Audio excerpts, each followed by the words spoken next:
Welcome to the first annual Lair event. We are your MCs for the evening. My name is Aubrey Turand.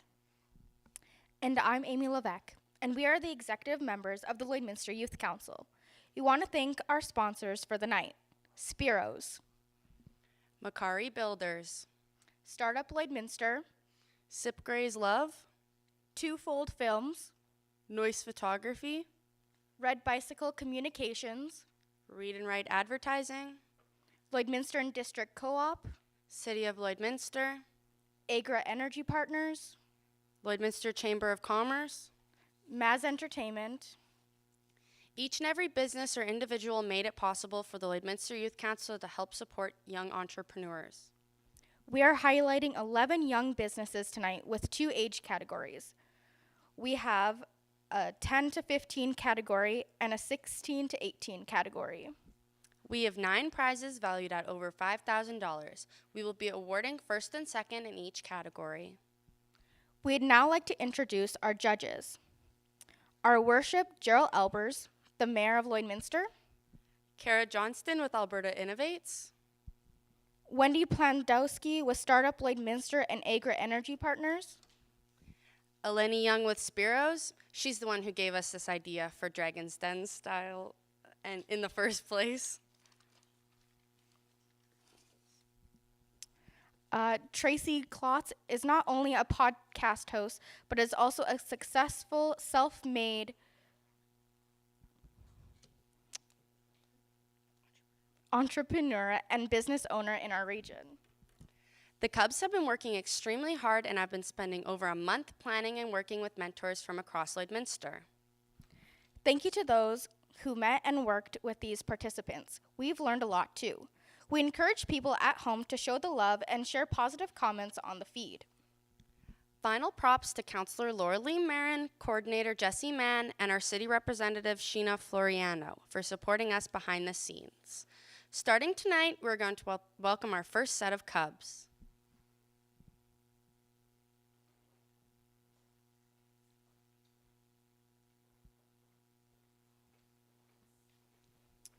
Reese and Sophie have a lake-based ice cream business, Big Creamy Deluxe, and they are here to kickstart Lions Lair 2022. Reese and Sophie, start whenever you're ready. We'll let you know when you have 30 seconds left. After your 2 minutes are up, the judges will have 6 minutes for questions.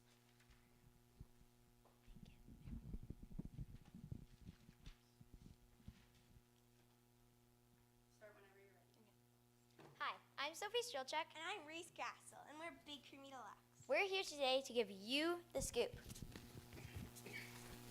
Yeah. And then pass one to.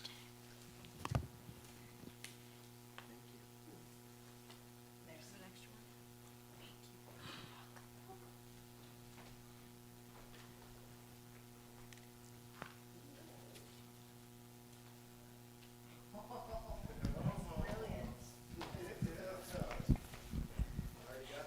10 years ago, a general store at our lake closed, leaving a void. Everyone was so sad because they couldn't get ice cream anymore. That's where we come in. We are a mobile ice cream service at Little Fishing Lake. However, most of our customers are from Lloyd. We drive around every evening and to all campers and cabin owners, and we sell them ice cream treats. Kids hear ice cream music on our golf cart and line up waiting to get a sweet treat. Sometimes they even chase us for a block. We love being known as the ice cream girls and really enjoy getting to know the customers around our lake. We've learned a lot from our business. We are confident with customers, we can handle money, and even learned how to look at our sales data to improve sales. So, here.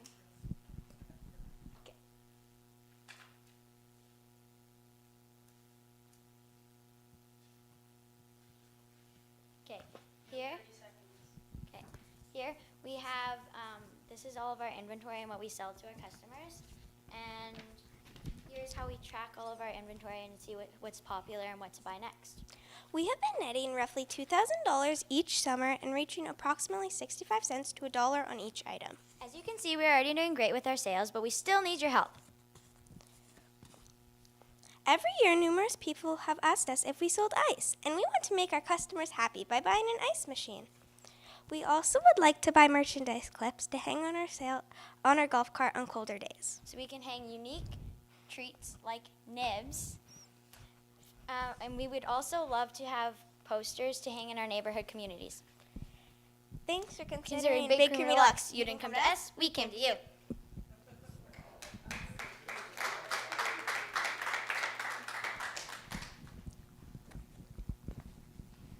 Am I good?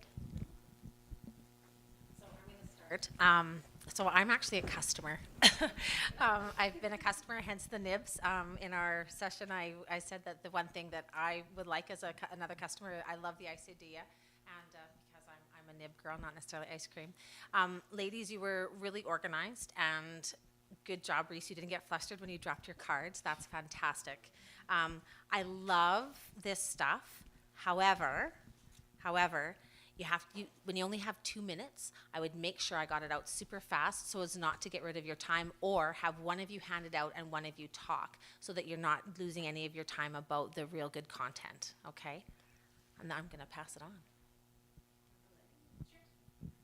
Okay, so first of all, we love the young entrepreneurial style you guys have got going. I love that you have merch. I just have a couple questions for you. So first of all, you kind of flashed a do-a-tang at us. Is there any way I could take a look at that and just ask you a couple questions from there? For sure. I know that we had talked at the little speed dating thing, and I got a little bit of insight, but I would love to know what's the cost of this ice machine that you guys are looking at buying? Probably around like $1,000. 1,000 to 2,000 in that range. Okay, and then how would that, in terms of revenue, how would that promote your business for next year? How would you guys do in terms of making a little bit more cash? Would that be worth it? Would you pay it off in that time frame? Yeah, for sure. Like judging by how we're already netting about $2,000 per year, so I think for sure it would definitely boost up and we would get it back. Okay, and then room for growth in 5 years' time. What does that look like for you guys? I think we grow a lot, but Yeah. Yeah, Like- we probably just add like more stuff, and then people would buy more stuff. So like we And have expand, merchandise like- clips, and yeah. we'd expand our business, and maybe sell and the then merch. because on colder days we only get like a certain amount of money on that day, but then on the other days we sell like a whole bunch and we're like running out of everything and we have to Yeah. go back to the cabin and get more stuff. That's a good But problem to have. We would like to do that with other stuff too, and then we can, yeah. Cool. And then would you ever expand? So you guys are in a golf cart right now. Would you Yeah. ever expand to like a bigger vehicle, or I don't know what the next step up from a golf cart is, but like the Maybe. drink cart lady at the golf course, you Like, know? But we were thinking of maybe like if one of our auntie is thinking about buying one, and we were thinking we could pay for the battery too and stuff, and send our brothers, which are our employees, we could send them over to across the street to Peck Lake, Nice. and then Awesome. expand So over you're there. running like cohorts and you've got like a franchise already. That's wild. Yeah. Cool. Okay, well, I'll pass it off to whoever wants to ask. Well, great job. Love the scoop and all that kind of stuff. So as far as marketing goes, right now you talked about posters. And so what are you doing for marketing specifically then right now? Is it just people hear you coming and they bring their money and Yeah. Yeah, people. Yeah, they hear we have a horn, so Yeah. they know us Does very the- well by that. And then also if we like see like campers that maybe haven't been there before, we go slow and we say like, "Would you like some ice cream or something?" Yeah. does the lake community have like a lake Facebook page or anything like that? Yeah. Yeah. And do you advertise on that? Well, Yeah, we we s- say like when we start and then Oh, when we okay. end. Yeah, we say when we start and when we're ending, we say like show a picture of our golf cart and now it's ready and with all the signs and stuff. Awesome. That's it for me. Good job. Wow. I'm done. I'm already finished. That was fantastic, girls. The little scoop thing, everybody was commenting on that. I just think, what grade are you girls in? I'm in 5 and she's in 6. How's the school marks? Really good. Good. Really Phys good. ed, doing anything else on the side? Home economics, any of that kind of stuff? No, not yet. No? How are the marks? Yeah. Good? Pretty good? You Yeah. get good marks, both of you? I just look, when I see people like this with the presentation and being organized, I just put attitude down. And I think you girls have a really good entrepreneurial spirit. And I think that because of that, you seem like you're very diligent about making yourself successful. And those are the things that I would look at. I'm more maybe of a heart guy than I am more of numbers and graphs. But you have to have both. Pedal bikes, cooler bikes. Have you thought about something like that maybe as well, where, you know, it's the old Dickie D thing. Are you familiar with Dickie D? No. Okay, so Dickie D was a big deal back when I was growing up in 1943. I mean, in the 70s, and it was, you could tell Dickie D was going around because you could hear the sound of the Horn. little ringing bell. Check them out online just for fun. Easy overhead. You get a bike with a cooler on it, and you branch out to the other places, and maybe you have a couple other guys working or whatever on the angles while you're only doing the two-girl show. You might be able to have a couple of these other bikes around that aren't super expensive compared to a golf cart or something like that. Cooler bikes, and all it is a giant a fridge on a bike, and you just roll around with it, and you ring the bell. And just another thought somewhere down the line as far as expansion. Tremendously well done. Thank you. Check, check. There we go. Great job, ladies. I think that the one item that come to my mind, knowing someone that professionally sells ice takes a lot of energy to create. It takes a lot of space. So that might be something you need to think about from that perspective, how you're going to deliver ice, because what you had for ice cream on your golf cart, you're going to take up twice as much with ice because it's very bulky compared to an ice cream sandwich or whatever treat ice cream you're scooping out. So I'd encourage you just to explore that. And you may want to start as a wholesaler before you jump right into the ice machine, because you're going to have storage space as well, something that I hope you've given some consideration, that you might need a deep freeze just alone for ice, because in the summertime it can be a very lucrative business. So you better be prepared to really step up your game, because serving an ice cream cone or an ice cream sandwich is one piece, but serving bags of ice, because some people take 3, 4, maybe 6 bags of ice. So Yeah. I hope you keep that in mind and go from there. Yeah, what our ideas on the ice was that if they would ask us for ice, we'd like have it somewhere on that board, and we'd like advertise that we have ice now. And then when they ask for it, we'd like give them a time that we'll go back to their camper or cabin and deliver it to them. Terrific. No, it sounds like you've done some great thinking about that, because that, like I say, it is a bulky item compared to the ice cream you've sold. But no, I'm glad you've thought about that and given it some thought. So thank you very much.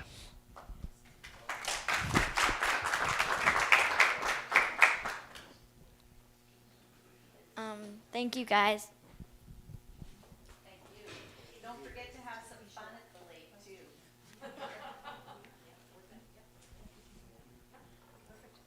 It's rocking. Good job, girls.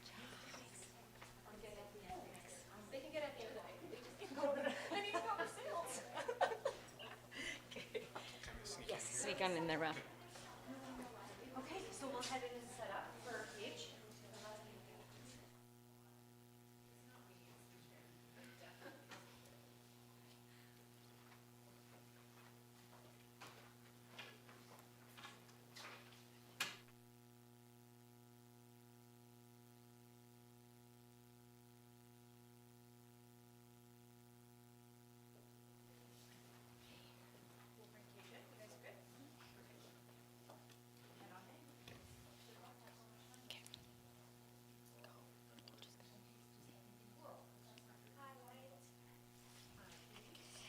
You guys may all take a hook for viewing. Our second cub for the night is Cage with Cage's Cranks. Cage designs fishing hooks to inspire people to enjoy the great outdoors. Cage, you have 2 minutes for your pitch with a 30-second warning and 6 minutes for judges' questions. Whenever you're ready, you can start.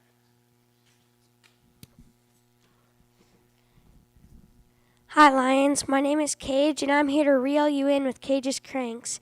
Ever since I can remember, I've had a love for hunting and fishing, and I've always been a hands-on learner. Fish hooks have always been a fascination to me. When I was 4 years old, I got a fish hook stuck in my hand, and my parents had to rush me to the hospital. Ever since then, I've been hooked. I started off my business in 2019 when I decided I wanted to give back to the community, and since then it has taken off. With shipping being so unstable, there is a growing need for locally made products. This is how I make a hook. First, I prime them with a primer base coat. Second, I paint the designs on that I come up with. Third, I glue on 3D eyeballs. Fourth, I dip the hook in epoxy. Fifth, I put the hooks on the hook, like with the split rings, and then I package them, and then they're ready to be sold. I already feel like I'm successful just by being able to stand up here and tell you about my business. But if I were to win, my next step would be to expand my setup to help make better use of my time and get my hooks into more stores. I currently sell them at Willow Creek, Lloydminster, and Dory Lake Lodge, looking to get better packaging as well. There is nothing better to see than a smile on a fisherman's face, a fish in their hand, and a cage's crank in its mouth. Thank you, Lions.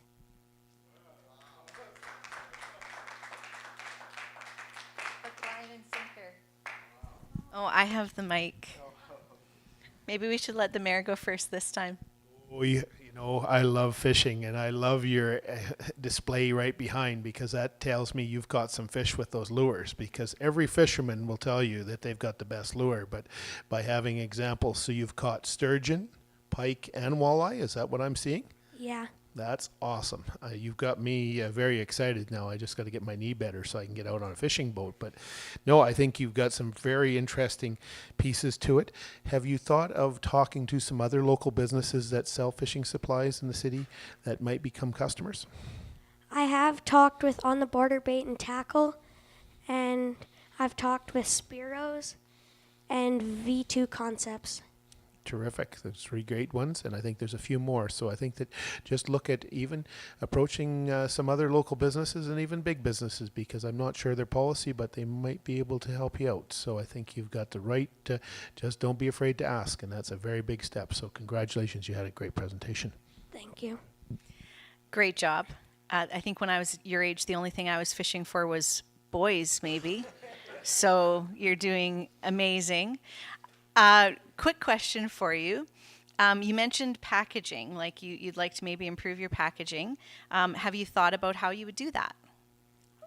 Like, I'd like to make it so then you could see the whole hook, because my packaging right now, you can only see the one side of the hook, and I'd like to have it so then you can maybe see the whole hook and maybe different logos or instructions, or not really instructions, but anything else. Well done. I love fishing, so I'm more of a bottom bouncer, but I love these crankbaits and that as well. A couple of things. Where are you getting your hooks from at this time? Are you getting them in North America, or are you getting them offshore? Where are you getting your bodies from right now? I think they're offshore. Okay. So who's helping you source that? I don't really know, because my dad kind of helps me with Right. So all of the ordering. He's probably and getting some of the sourcing. That's some really cool stuff there. Yeah. What type of hook are you using on the? That looks like a pretty good hook that you're using there. Do you know what type that is? I think maybe I That's can't okay. really tell you, That's because okay. my dad kind of does all the ordering, and then Yeah, and then if he's taking care of some of the sourcing on it, that's what intrigues me.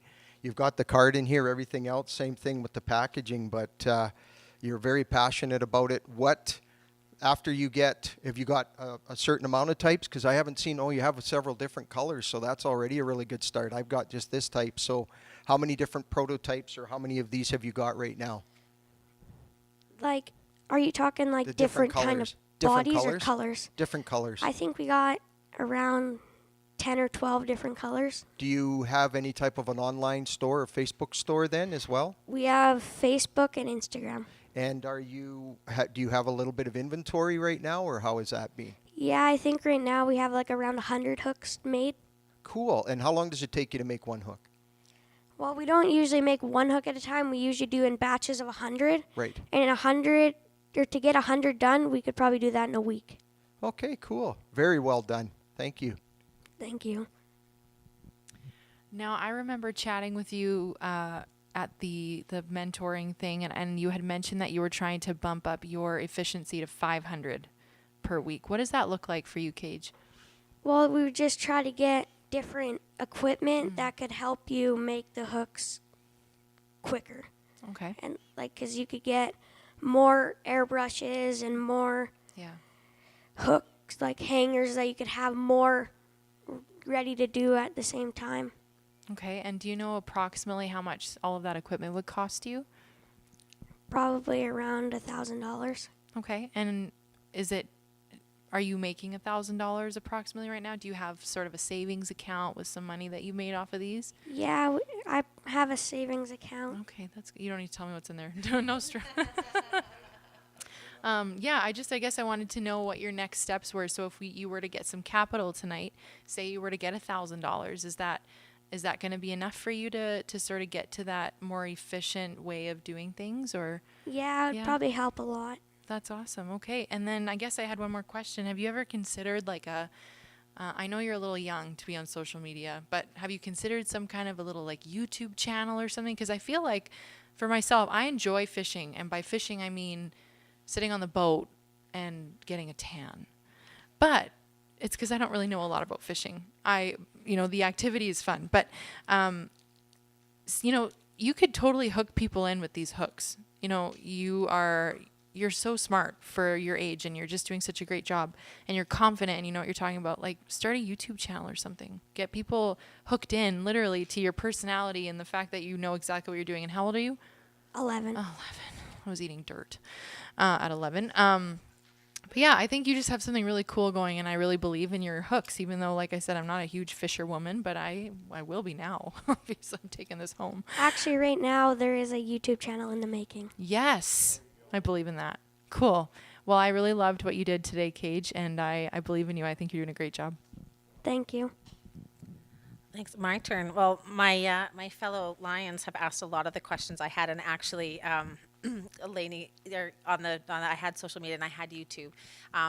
You are so much of your product, and you need the opportunity to sell Cage, because Cage will also sell your product as well. And YouTube is a fantastic place for you to show all of your different designs, all your different colors. Take it with you when you go fishing yourself. Show what you use for whatever. Right? I think that could actually really turn into a whole different stream of your business that could really take off. I think there's lots of opportunity there for you for sure.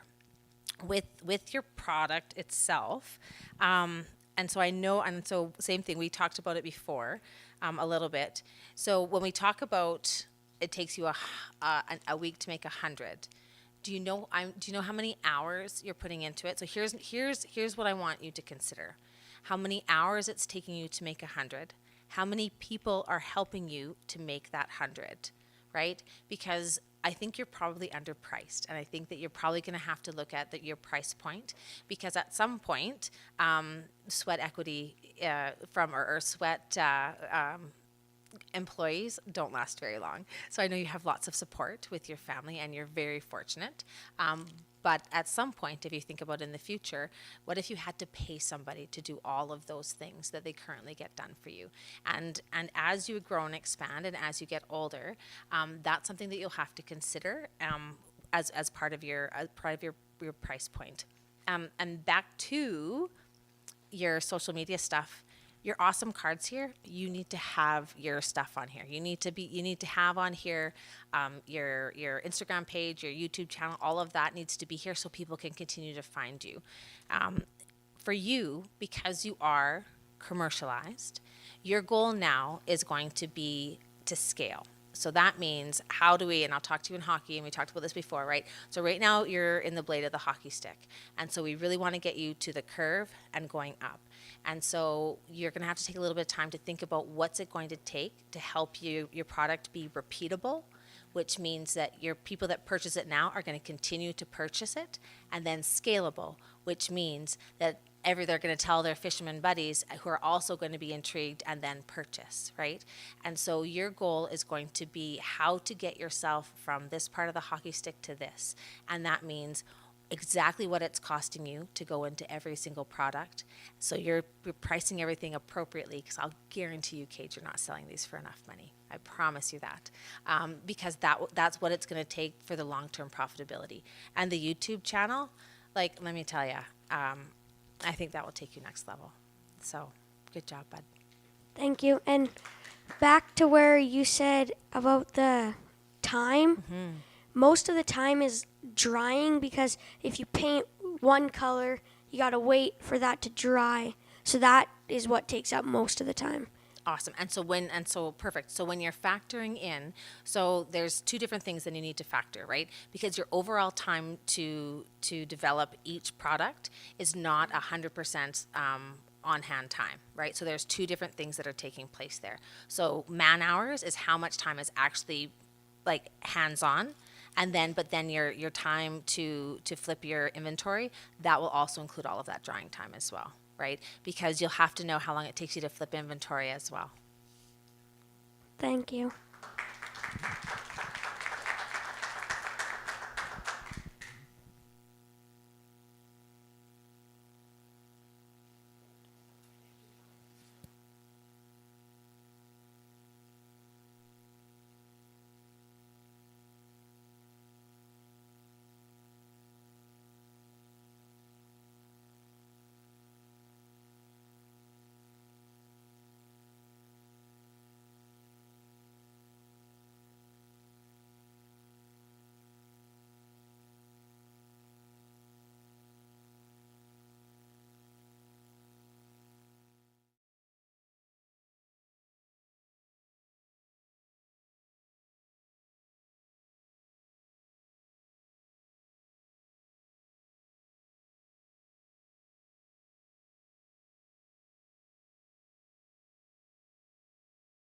Is Miss Layla. She'll be presenting Overtime Treats, which are homemade horse treats. Layla, you have 2 minutes for your pitch with a 30-second warning and 6 minutes for judges' questions. The floor is yours.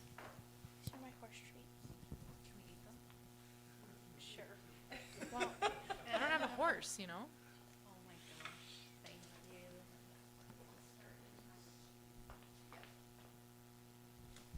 I kind of want to eat it.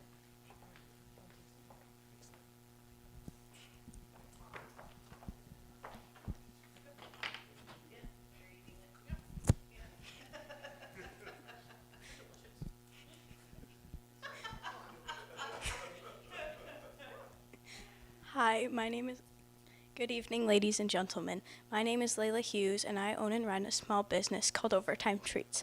I have had Overtime Treats for 2 years now, and I make and sell affordable, handcrafted, and unique horse treats. I started Overtime Treats when I was 10 years old.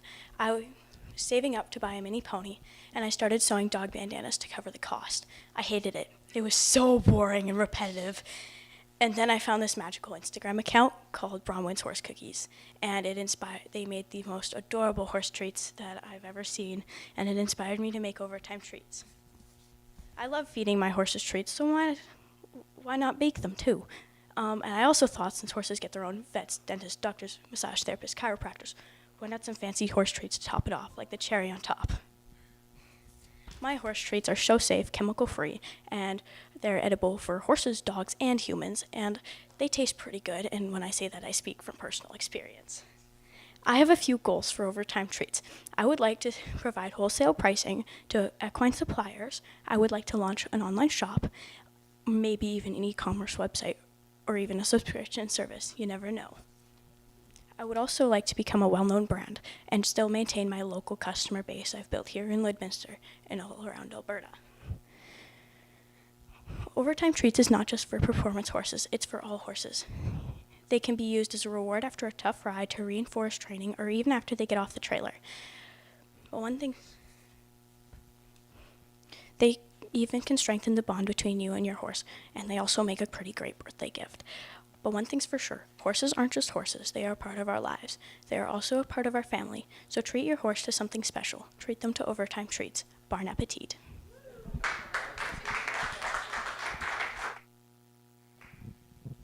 Thanks for that. So what would you do if you were what would you do with the funds today? What would you look to do with those? The supplies, so I could afford the things that I need to make my treats, like packaging and my ingredients. Gotcha. So you'd put it back into the business to manufacture more. Yeah. Awesome. Okay, so you talked a little bit about a strategy to do like an online shop and maybe some wholesale pricing. What are you doing right now? How are you selling these? I'm selling them through my social media platforms and my frequent customers through Lloydminster and the people they recommend them to. Gotcha. Perfect. So kind of word of mouth right now. Yeah. Perfect. So a couple things. You look fantastic. Thank you. I love it. I love that you're up there looking the part, selling it. That experience is so advantageous for your product. You're speaking from experience. You look the part. You did great. So I'm super pleased. I know that you have reached out to me, and I think that we have to have a meeting because something else we had talked about as well was Health Canada and those kinds of regulations that it's going to take to get more mainstream. But that's something that could be down the road. I'm going to pass this off because I know we have 6 minutes. Okay. Like Kara had mentioned, I love the look. I think you are really and truly the part, and it helps that you have horses. Like, it would make no sense for you to sell horse treats to a demographic that you know nothing about. And it sounds like you have experience with, giving a horse a treat coming off a trailer and doing all the things. So I appreciate that. How much does one bag of treats cost you right now? $2.50. And how much are you selling it for? $5. Awesome. So you're doubling your money. That's a great start. What does the packaging cost you? We found it costs $180 for 1,000 bags. Somebody do that math for me right now. It's 18 18 cents a bag. Okay, thank you. I'm like, carry the one. Okay, so that's pretty good.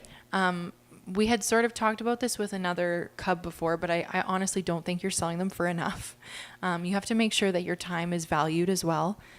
Just because, it costs you $250 to $280, $268, give or take, doesn't mean that you need to, just double it just for fun. You need to make sure that you're taking into account the time that it's taking you, the effort, the energy, and even if it's things like posting on social media and talking to customers, like that is time that is valuable, and time is money. So just consider your time is money. Yeah. So make sure that you're considering all the work that you're putting into these, and these are beautiful. Like, these aren't just like slapped on a baking sheet. You've taken the time to, throw some icing on there. They're so good. I tasted them. They're amazing.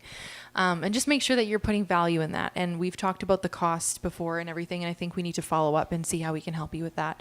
But in the meantime, I think you've got a really great product, and I think you're doing a great job. Just make sure you consider that yourself and your time is important and valuable as well.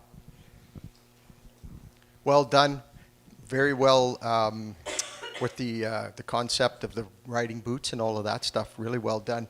I said packaging, and so you gave us each a piece.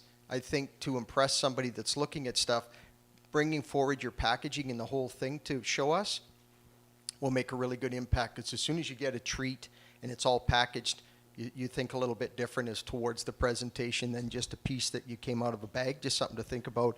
But I thought of exhibition, fair, horse racing, chuck wagon races, all of those kind of things. And I'm a guy that doesn't have a problem giving some of his product away to people that could get you something else. It's done very well for me where people say, well, I'd love to try it, but you're charging for it. And I understand a lot of the people here are talking about your time, but I'm a person that says don't be shy to give some of your stuff to the right people that might make that difference.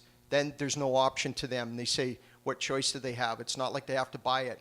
That saying, I'll make you a deal you can't refuse. Sometimes you can give some of that away if that's part of, a couple dollars for some of your costs may go a long way. I just thought of all of the horses and the racing and all that stuff that could get you into spots there. Would you like to see a packaged bag? Yes, I would. Thank you.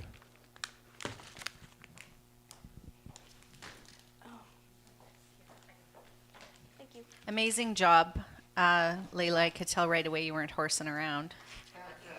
Sorry, couldn't help it. I don't have anything to add other than what the other judges have already said. I mean, you hit it out of the park. I can't wait to try the treat. I'm gonna try it too.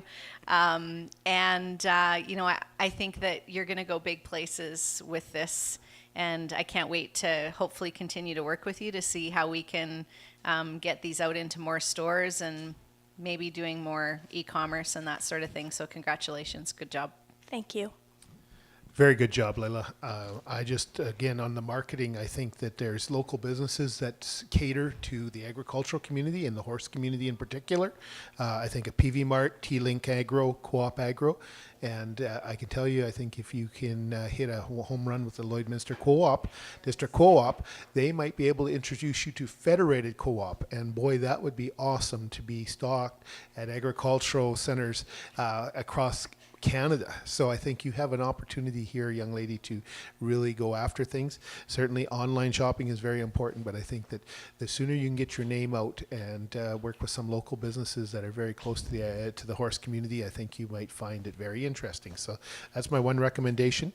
What are you going to use if you were awarded the prize, money or promotion? What would that be used for? It would be used to grow my business and to put more in my business so I could expand and get to move forward towards my goals. Excellent. Thank you very much. Thank you.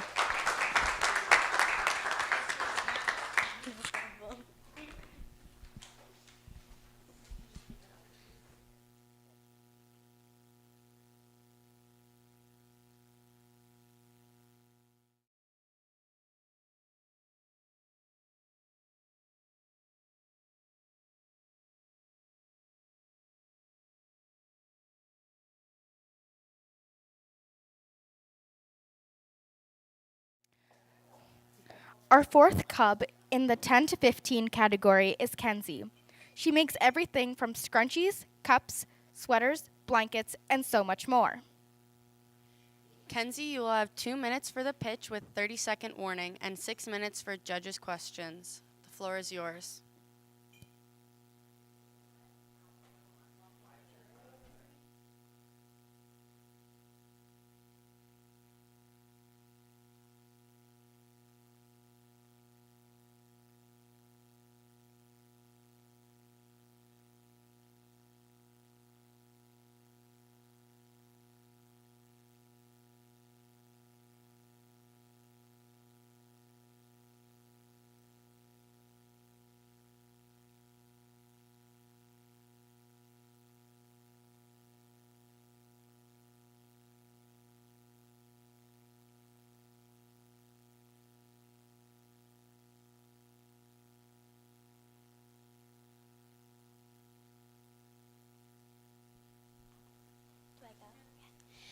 Good evening, my name is Kenzie Zedar, and I'm the creator of Kenzie's Creations.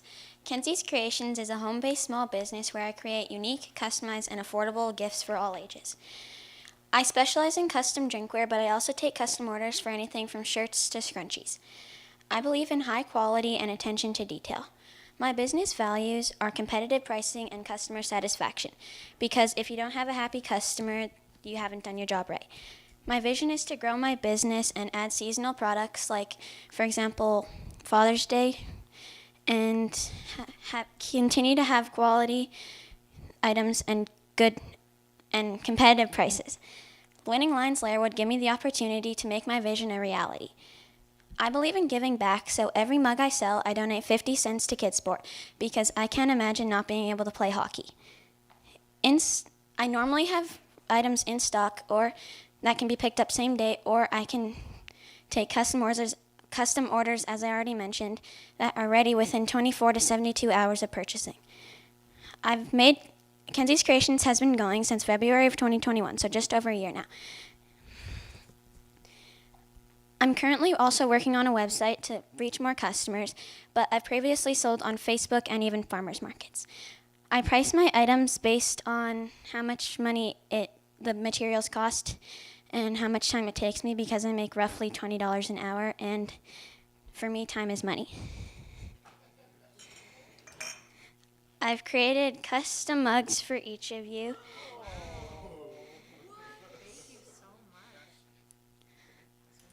Yeah.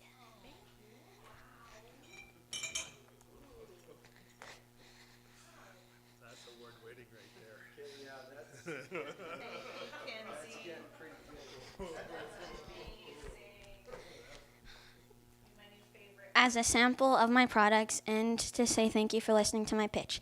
And I look forward to answering your questions.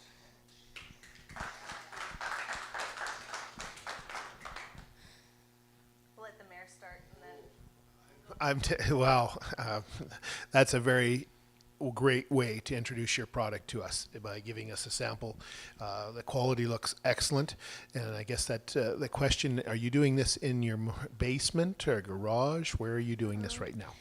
In my house, we have this little room above the garage that it's basically my craft room, so that's where I do everything.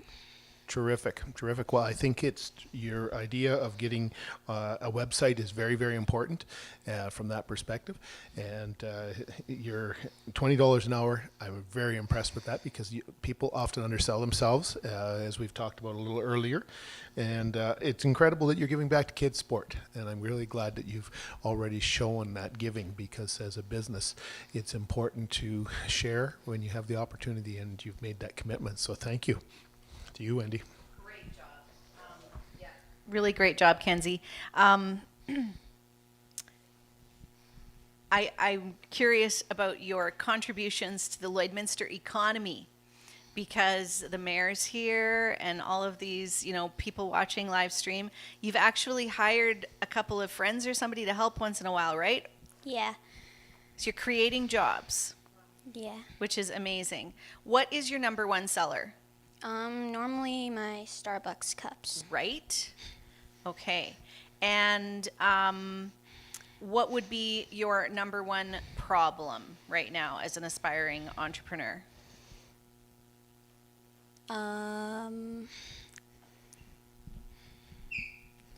Probably because I get a lot of orders and it's kind of hard to keep up with all the things that I have to make. That's Tracy's problem too. Okay, I'm going to turn the mic over to him. Well done. What have you got on your wrist there? Is that a Fitbit? Yeah. So you keep track of your fitness and that every day, and Yeah.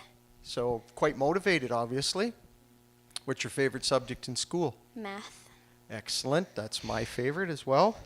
6 times 7 is 42. Yeah.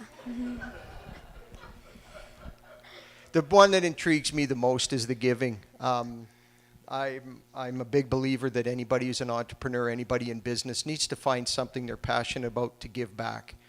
And I think it's important that anything that you do above and beyond of what you're doing for your profitability or whatever, find something that you're passionate about. And you're already doing that. How old are you, Kenzie, if I may ask? 12. 12, and you've already got that. So very impressed with that. And it looks like you've got a good variety of products. So those are just some of the questions I had. It sounds like you're tremendously diligent. And if you're really into math, you've got the numbers figured out. Thank you. Thank you. Now, I'm also so intrigued with the fact that you're giving back. Why kids sport? Because I'm really passionate about playing hockey and I want other kids to be able to experience that. I love that. Is there a local initiative that sort of allows for the same thing, or is kids sport the only thing? Like anyone can answer that. Is kids sport? Yeah. Okay. Oh, there is. Okay, thank you. Yeah, I've heard, I think like Canadian Tire asks me sometimes. Yeah. Okay. Like I've heard this before. I'm glad that it's being distributed locally. That makes me happy. Have you considered partnering with some small businesses in town, offering maybe some merch? I won't mention names or any businesses, but there is a certain business that just partnered with someone local-ish that does similar to what you do, and they sold out of merch instantly. And I'm looking at your stuff and I'm like, oh my gosh, girl, capitalize on that. I don't know if it maybe comes to you making your website and having maybe a contact me for wholesaling or contact me for collaborations sort of tag on there, but I think that would be a really great place to start in terms of like, you've already got all this stuff, you've got lots of variety, you tailor to a wide demographic. What does it look like, I guess, to maybe take it up a notch in terms of maybe collaborating with local people, getting it out there to the local markets and stuff? But I think what you're doing is great. And I guess I don't really have a question, but I love what you're doing. And I'm going to just give the mic over now. Thank you. Hey, Kenzie. I think we talked about this before, but maybe not. So, what you're doing with giving back to Kidsport, it's called a social enterprise. And what you've done is you've found a social enterprise, but you've also found a social enterprise that allows you to also make a profit at the same time. And that is not easy, right? So to have a social enterprise connection to your business is pretty special. Market the crap out of that. There are people, all your customers will love to see that. It's a unique thing that you do that nobody else does. The thing I really love is I love that you said my time is money, because it is. And already you're a little bit business savvy. And that's one of the things that, and not just, 12-year-olds. I have this conversation with adults every day. If you're not paying yourself for your time, it's not a business, it's a hobby. And those are two very different things. And so I'm very glad that you're already recognizing that at a young age. Did somebody ask you what you're going to do with the money? No. Okay. What are you going to do with the money? I'll probably make more products so I can sell more. Awesome. Are you doing your website yourself? Yeah. Good job. Yeah. And so would some of this also help potentially with a bit of website development and that kind of stuff as well? Yeah. Fantastic. I think that's all I've got. Great job, kiddo. And like, wow. Thank you so much. Thank you. Kenzie was presenting. It's now 3-1.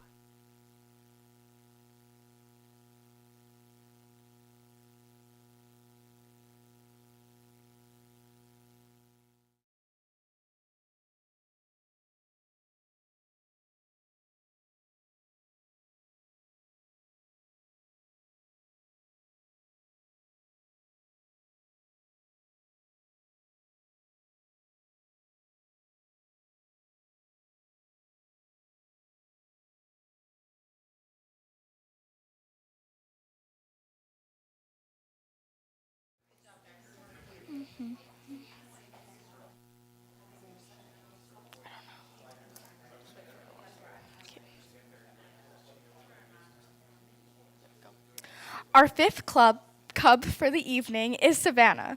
Savannah does beadwork with keychains, bracelets, necklaces, and earrings. Savannah, you will have 2 minutes for your pitch with a 30-second warning and 6 minutes for judges' questions, whenever you're ready.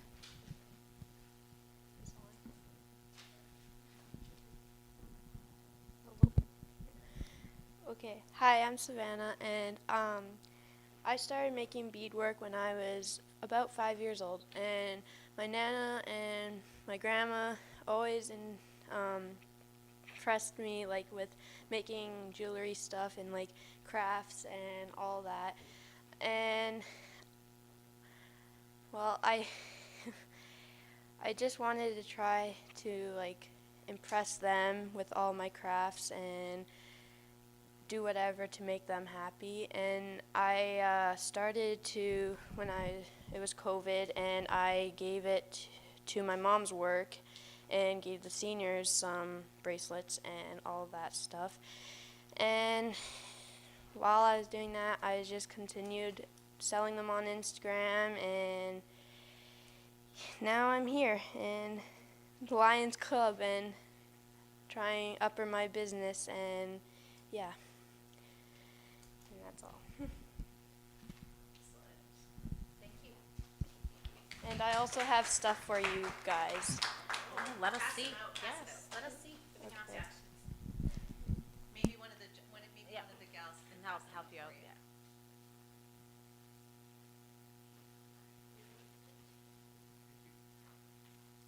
Thank you. Thank you so much.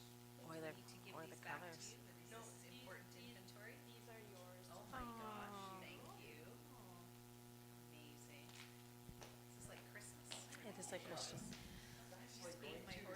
So thank you for being so generous, number one. Number two, so thank you so much for your presentation. How long, and so you've been doing this for how long? You said you started during COVID? Yeah, during COVID, and then selling, like giving them away to my mom's work, and yeah. What's your number one product? Well, so far it's beads beads and earrings and these necklaces. So like bracelets and necklaces? Jewelry? Yeah. Perfect. And so where are you currently selling them? Is it just word of mouth? Instagram And Instagram? school, yeah. Fantastic. So how many articles or items do you think you've made? I made about like, for the past a year or so, I probably made, I didn't have any sales yet. Like I give them for free to the seniors. Yeah, that was my next question, is if you've So- actually monetized it or not, or if so far you're just kind of putting it out there. Just kind of putting out there and like uppering my business so people can see and yeah. Okay, so I'm going to tell you what what I mentioned earlier. Here's the thing. You have talent, you have a product, and you've identified the beginnings of a market. And so your next step is to monetize, because if until you monetize it, until you're selling it for money and paying yourself for your time you put into it, it's a hobby. And I think this can be so much more for you than a hobby. And so what would you do with the money if you were successful? Is that what we're doing today? Successful? Yeah. With the money, I'd probably get like the accessories I need, like the beads and wire and like all that. So you can make more product. Yeah. Awesome. Thank you. I'll pass it on. I'm not gonna. That's hard. I love what you've made. I love the quality of it. I love that it. Where did I put it? It's here somewhere. Okay. Oh, I like that it's not flimsy. Like it's not going anywhere, which I love. And I think that this does really well for the seniors. And they're such bright colors, and I love it. Have you considered any local markets or like farmers markets or anything? My sister, she Right. like she has the farmers market, so she just sells my stuff there, and then she has a garage sale coming up, so I'm also selling my stuff there. So And how much are you selling them for if it's my through her? my necklaces are about $15. My bracelets are $5. Earrings and keychains are $5 to $10, and yeah, And do you know how much it costs for you to make one? Any of those things? it takes about 5 minutes, and like the costs for the beads and stuff, I probably around like, because I get them at like dollar store, Amazon, all that. So depending how much they cost, what I do. Oh, so do you double it or do you triple, quadruple? Do you have like sort of a formula for making money or knowing what you're going to charge? Yeah. Yeah. Okay, cool. Yeah, I think you're doing a great job. And like I said, I really like the colors and I like the quality. And I love what you're doing with the seniors because I feel like sometimes they get forgotten. So I Thank you. appreciate that you take the time to take care of them. Thank you. Well done. A couple of things. You seem very passionate about what you're doing with it, and you're giving a lot of your stuff away, which is good. There's a saying that the guy went down the neighborhood, a small boy, and he said, I'll wash your windows absolutely free. So he washes the windows, goes to the second house. I'll wash your windows absolutely free. Goes to the third house. I'll wash your windows absolutely free. Then he goes to the fourth house and he says, I'm in the window cleaning business. I just did those 3 houses. It'll be $100 to wash your windows. So you've kind of got that part established already.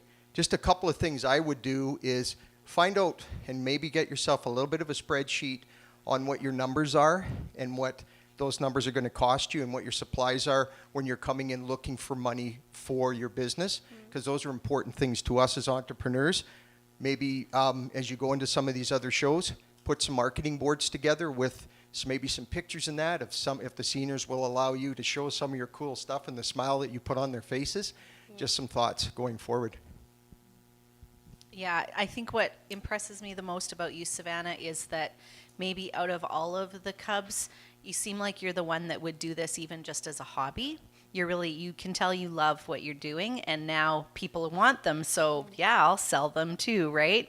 And I agree that finding your niche, whether that's with seniors or themes or that kind of thing, will just be fantastic. So it's kind of for you, I think it's about getting that like business passion too, because the more people that you make happy with your beads, the more that you're sharing that passion, right? So good job, great presentation. And I always love how you're wearing your jewelry, because I honestly, I always look at you and say, I want that necklace. And then you made it. So it's like you're a walking billboard, right? So good job. Thank you. All right, I'll make it quick. Savannah, great presentation. I think you need to make sure that people are able to, if they saw that bracelet, to be able to tell them where to find you, or if it's Beads by Savannah, if you can get some sort of marketing idea that runs with your name or the beads, that's what you're doing. And being able to locate you. You mentioned Instagram. Certainly a website would be great, and a phone number possibly, so that they can reach out to you and place another order, because somebody can say, I got it from Savannah, but how do I get a hold of Savannah?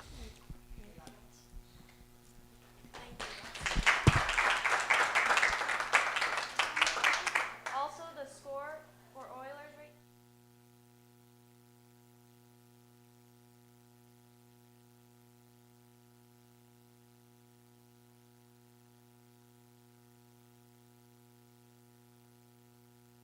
Tell me when to go. Our sixth cub for the evening is Taylor. Taylor creates one-of-a-kind cat and dog shirts.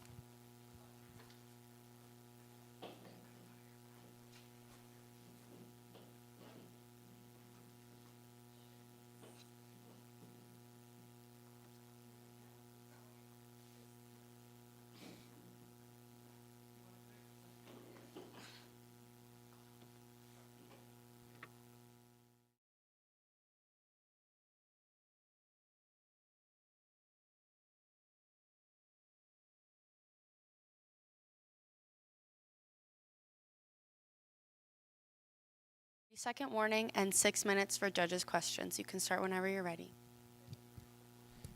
Hello, my name is Taylor Greening, and my company is called Mongo Made Shirts. Each shirt I hand draw myself using fabric markers, and I'd sell them for $20 each. $5 from each sale goes to the SPCA. The Mongo inside Mongo Made Shirts is named after my first pet cat. These are some of the shirts I sell. This is the original cat design. This is the dog design.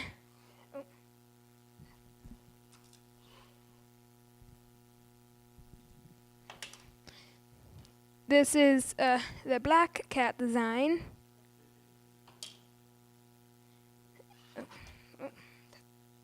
This is the black dog design. And with each holiday, I sell a different teacher. I mean, not a T-shirt. This is a Christmas cat. With each shirt, you could ask if you would like your pet's name instead of cat or dog. Thank you.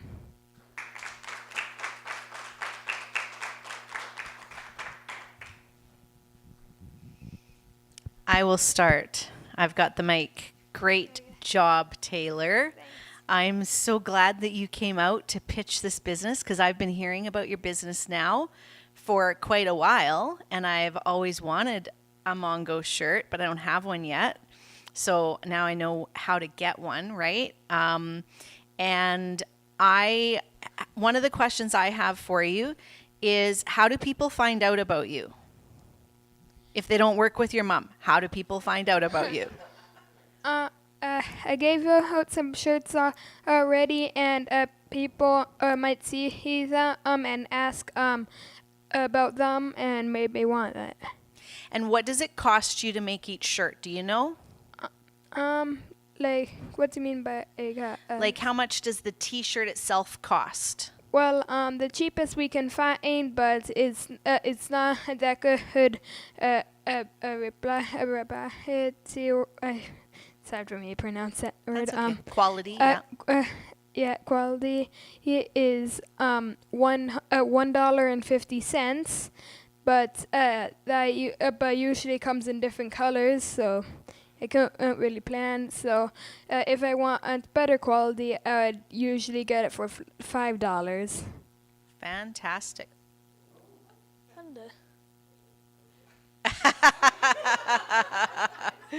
You made the lights go out, Taylor. Good job. I will turn it over to Tracy. Wow, I just turned into a scaredy cat there for a second. Woo! No pun intended, of course. You know, if you put your dog in the freezer, you'll get a chili dog. You know that, right?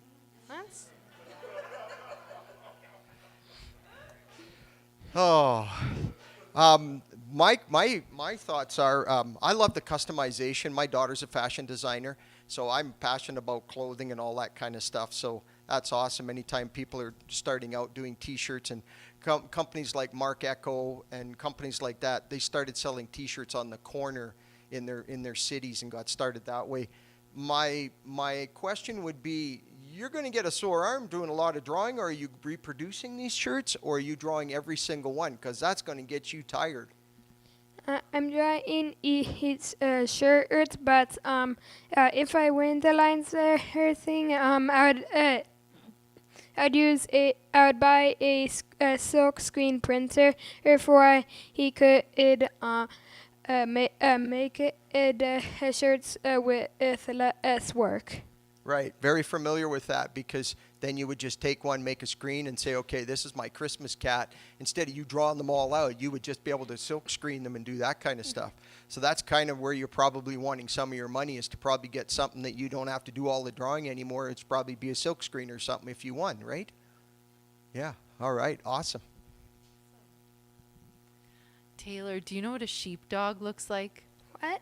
A sheepdog? No. It kind of looks like a mop. You think you could draw one of those for me one day? I have a sheepdog, and her name is Pippa. And I would love nothing more than to wear Pippa all over the world with me, because I love my dog so much. Maybe. Do you love, is that the way you feel about Mongo? And do you still have Mongo? Is that a touchy subject?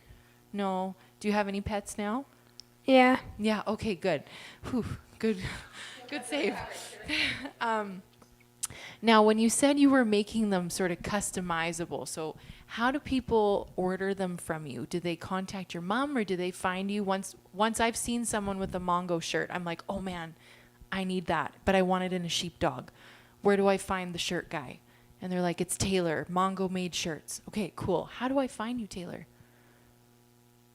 Do I find your mom? Would that maybe be the best place to go? I think you would contact my mom or dad, and I would make one. Okay, cool. And how long does it take you to draw maybe a sheepdog? Remember, it's just a mop with two eyes. Like 5 minutes or more. Wow, okay. That's awesome. And then I feel so good, because the picture of my sheepdog is going to go, $5 is going to go to the SPCA. And I think that's so wonderful, Taylor. I think that deserves a round of applause in the room. You're really thinking about others and dogs and just taking care of our community like that. So thank you, Taylor. You did a great job. My turn. Taylor, I know that we chatted about this before and talked about how great it is to involve the SPCA in your business, and it's such a significant portion of your sales, right? 25% of every single one of your items sold goes towards the SPCA. I think you have such an opportunity there to involve them in a bit of your selling campaign, right? And really, people can find you through there. The SPCA has such a reach, not just regionally, but nationally. And if there's an opportunity to use them so that people can contact you through them, that gives you an instant market. And what that does is it enables you to have like thousands of followers, or able to get access to thousands of followers without having to do the hard work. So my advice to you today is to absolutely keep working on that angle. And I'll pass it over to the mayor. Well said. Well said. How old are you, Taylor? 10. 10. How long have you been doing this? A couple of years, but it's the past a couple of years. I haven't been doing them that much. Just recently, I've been doing them a lot. Terrific. You're doing a great job. Thank you very much.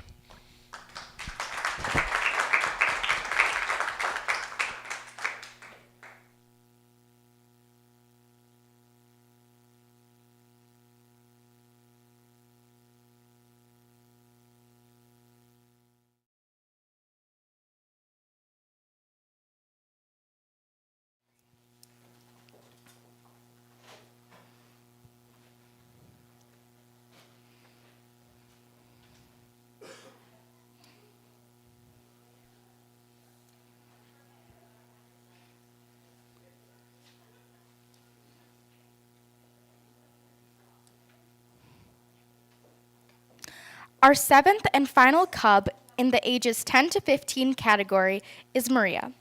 Maria creates high-quality, wearable art for everyone. Maria, you will have 2 minutes for your pitch with a 30-second warning and 6 minutes for judges' questions. The floor is yours. All right. Hi, I'm Maria Rose, and I'm 13 years old. I'm the creator of Roses Inc. But before I get too in-depth into my presentation, I'd like to draw your attention to a few examples I brought along with me.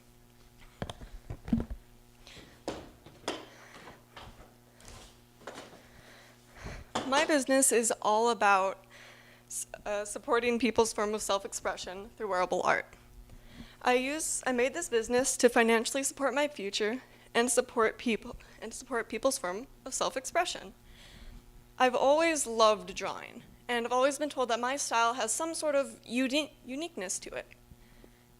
I've always wanted a job for years, except I'm so young, no one wants to hire a kid. So I decided to hire myself.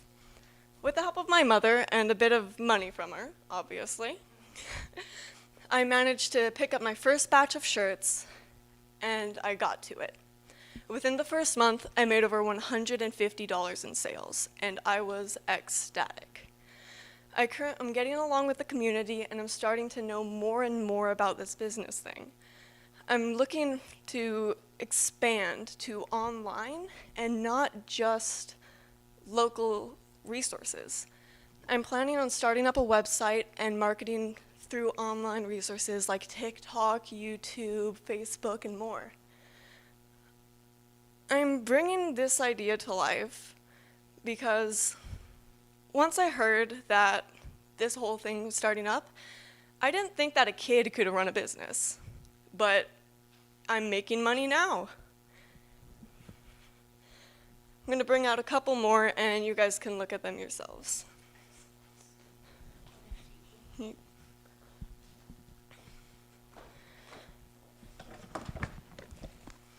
can pick out whatever shirt you like. I have a huge variety from simple designs to mystical creatures. I look around me for inspiration in the real world and a few ideas from my friends. And at the moment, I only sell shirts, but I'm hoping to, with your help and money, to expand to not just shirts, but hoodies, sweatshirts, pants, hats, and more.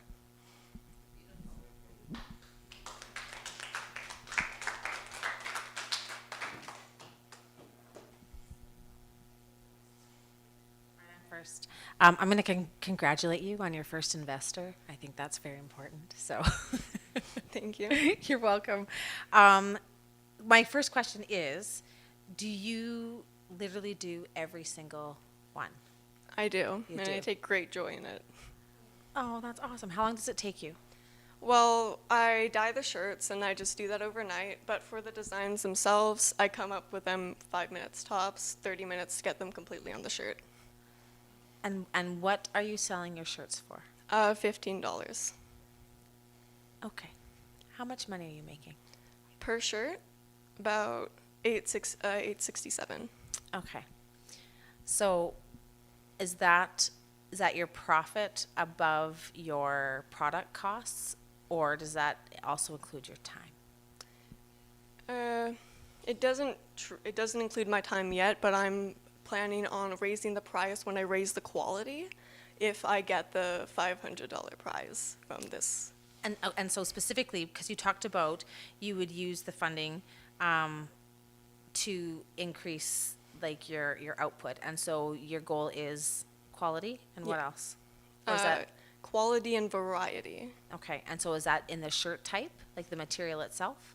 The material and just hoodie, like I said. Oh, and other and other clothing products. other clothing products. Perfect. Thank you. Yeah, I really love, you're a true artist, and I love that you take joy in doing the art, because I feel like some people, you know, it becomes sort of a job and then you really hate it after so long. And that's, no, honestly, I've been there. Not at Spiro's though. Foot in mouth. Anyways, what you're doing here is so beautiful, and I think you're doing such a great job. I did want to ask, so I did notice that you are using a lower quality shirt, and no hate, I love a good Gildan shirt. What's the goal in terms of, like, do you have a brand in mind, or do you have a supplier? I'm currently I'm doing my research on websites that can get bundles of shirts that are good quality but still affordable, so I can make more efficiently. Cool. And at the moment, yes, I'm getting the cheap stuff. No hate on that. I'm making an observation and I guess asking a follow-up. But I did have one more question for you. I am the worst artist in the world in terms of drawing. Literally, I can't even write anymore. I type. And I guess I was wondering, is there an organization or a bigger picture sort of close to your heart in terms of maybe a charitable, anything like that, that maybe could piggyback off of some of your art or anything like that? That is something I accidentally left out, because if I manage to get enough money from this, I'm thinking of hosting events to where certain percents of proceeds throughout the month would go to certain charity causes like cancer research or homeless shelters. Cool. Would you ever teach people, like do a literal workshop to be like, hey, make your own shirt, leave with the shirt? Most definitely. Yeah, I think that's a really cool thing to do. Yeah. Oh my gosh, I would go. I'd probably still be a bad drawer by the end, but it's worth it for sure. Awesome. Well, thank you so much, Maria. I love your designs and I love what you're doing for sure. Thank you. Awesome job. This is something you're passionate about. Is this something that you want to continue on? Like if somebody said, when you're 25 years old, what do you want to be doing? What would you say? 25 years old. What would you like to do when you graduate? Would you love to stay in design? Oh, yeah, definitely. This is what you want to do. Yeah, I take a lot of pride in doing this. There's a couple of things there's two ways to make money. You either buy less or you sell it for a higher price. Those are the two best ways that you're going to increase your profits. You have to find a better product or a cheaper product, or sell it for more money. So just something to think about. It sounds like you're on that right track. Gildan gets a lot of promotion from entrepreneurs right now because that's the go-to shirt, but you're obviously looking at sourcing some of that stuff. Target audience, is it a generic? Do you want ladies, men, teenagers, all of them to try to wear your stuff, or are you going after a certain demographic or a certain audience? I'm going after more of a younger audience because my designs have appealed to younger audiences more, from the people who come and check out my shirts to the ones who actually buy it. Okay, great. Thank you. Great job. As I was looking at the t-shirts and thinking, I could envision, one of those chiffon kind of little overlays. I was trying to think what the name of them are, and I was trying to Google it, with one of your art, like on the back, the really light material. And I think women of an age like myself would just snap those up. Laura Lee maybe too. And so definitely think about some of those other products and demographics, because I feel like appreciation for your art is really paramount. And I know you know that, right? So, and I mean, it comes right in like it's wearable art, right? Yeah. So don't undervalue that. And so just make sure you're thinking about all of those other opportunities to give people that joy of being involved in your art. And don't lose that passion of yours, right? So amazing job. And I love how simple you've kept it, because it is about your art. It's not a gimmick, right? So congratulations. And I like that, like your art first, right? And so for that reason, back to Kara's original comment, personally, I would be paying no less than $25 minimum a t-shirt, maybe even 50 if I knew that it was original one-of-a-kind art. All right. Yeah, I think you're undervaluing that original work because, a lot of people use duplicates, but if you're going to handcraft each one of those shirts, you need to pay yourself. And I think that was talked about. And don't undervalue your shirt. You'll find out where the price is if you put $40 or $50 they don't sell. Then you might move it down a little bit, but don't be afraid to see what the market will bear, because that's one way you'll find that out. Because if you're continuously doing it for $15 and you're continuously selling out, you're undervaluing yourself. So make sure you value yourself. I think that the idea of going online, website, YouTube, TikTok, and Facebook are all excellent opportunities, as well as working with maybe some local businesses that are very specific, specialty, that they can say, if they'll give you just a spot to hang up a shirt, order special orders only, and that attracts people when it says special orders. Yeah, and I think to play off of that, Mayor Albers, maybe approaching the art gallery, the new art gallery in town, and maybe talking to them about doing a summer series or something where, you do, 3 particular shirts that are representative of this area. So like, maybe there's one of kind of the border markers, maybe there's one of like a tiger lily or something that's indicative of this area. And I feel like tourists would then be very interested in, especially tourists that go to that gift shop, would be interested in buying something local from a 13-year-old. It's amazing. All right. And back to what you were saying about undervaluing my work, I'm currently keeping the price reasonable because as soon as I make a name for myself and I know that people are starting to know me, I'm planning on raising it up and actually making some good funds. Tell her your window story.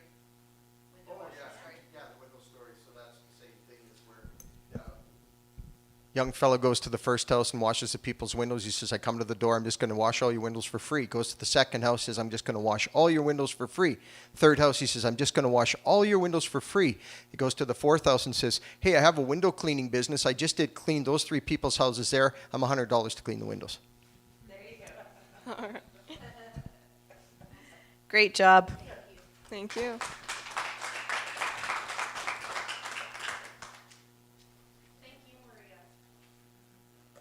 Concludes our 10 to 15 category. The judges will start their deliberation and we will be back soon.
Yeah, bravo. This was not an easy decision. You're all winners. And you each, and so we're sitting here going, oh, but you know, what about this and what about this? And so literally it was a very difficult decision. And what an amazing way to spend an evening. I mean, we all work in the business community and support the business community, and we're going to go home tonight and know we're in good hands, right? So you guys did amazing. But at the end of the day, we had to look at which ones of you would be ready, right? So if we said to you tomorrow, we're going to invest and we want your product to go tomorrow, who would actually be ready to scale? And so with a pitch competition, that's a big part of it, right? We looked at all of your presentations and you all did so well. And so it wasn't a unanimous decision right off the bat. We had to arm wrestle a little bit on how we might be able to support you in each of your own ways. And so I get the honor of introducing our first prize winner, and that is Cage. And so congratulations, Cage. You did have us hooked. And without a doubt, you have the ability, we think, to really start mass producing fish hooks made in Lloydminster, which is a very, very cool thing. And so for that reason, you are going to be able to go home as the top winner. And now I'm going to turn it over to His Worship, Mayor Albers, to introduce our second place winner. You know, to be scooped up like you the girls did, you did a great job. And I think you are well on your way, having employees already, diversifying your business and thinking about that. I can't wait to see the big creamy running around Lloydminster. So there's your hint. You don't have to spend the entire summer at the lake. There is business in town. I think Mr. K, Tracy gave you a great idea to get some ice cream out on our streets as well as what you're offering. So second place goes to Big Creamy.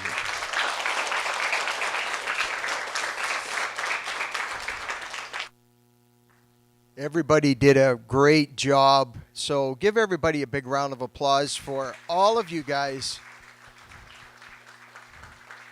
And it's like anything. If you're passionate about it, I'm going to say 1-2 second spiel. I never finished school.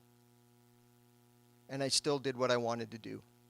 So just because sometimes you don't think you've been given the right situation doesn't mean you still don't give up, right? Keep on going, believe in what you want to do, and you'll succeed at doing that. And so all of you guys and gals did a tremendous job. Remember, it's passion, pitch, and presentation. So all I'm going to say is that when you're coming in, I said this to all the judges tonight, if you go ask your mom or dad for money, what's the first thing they're going to ask you? What it's for, right? Think about that when you're doing your pitches and your presentations. Always remember that you're coming in asking us for money. So always make sure that when you're doing your presentations that you let us know what you need the money for, because that's going to tell us what we need to think about when it comes to that. So, hey, Mom and Dad, I need $20. First thing you're going to say is, what's it for? Hey, Mom and Dad, I'm going to track and field. We're going to be going on the bus. We're going to need $20 to go on the trip. You're probably going to get the money. So just a thought. Well done. Well done.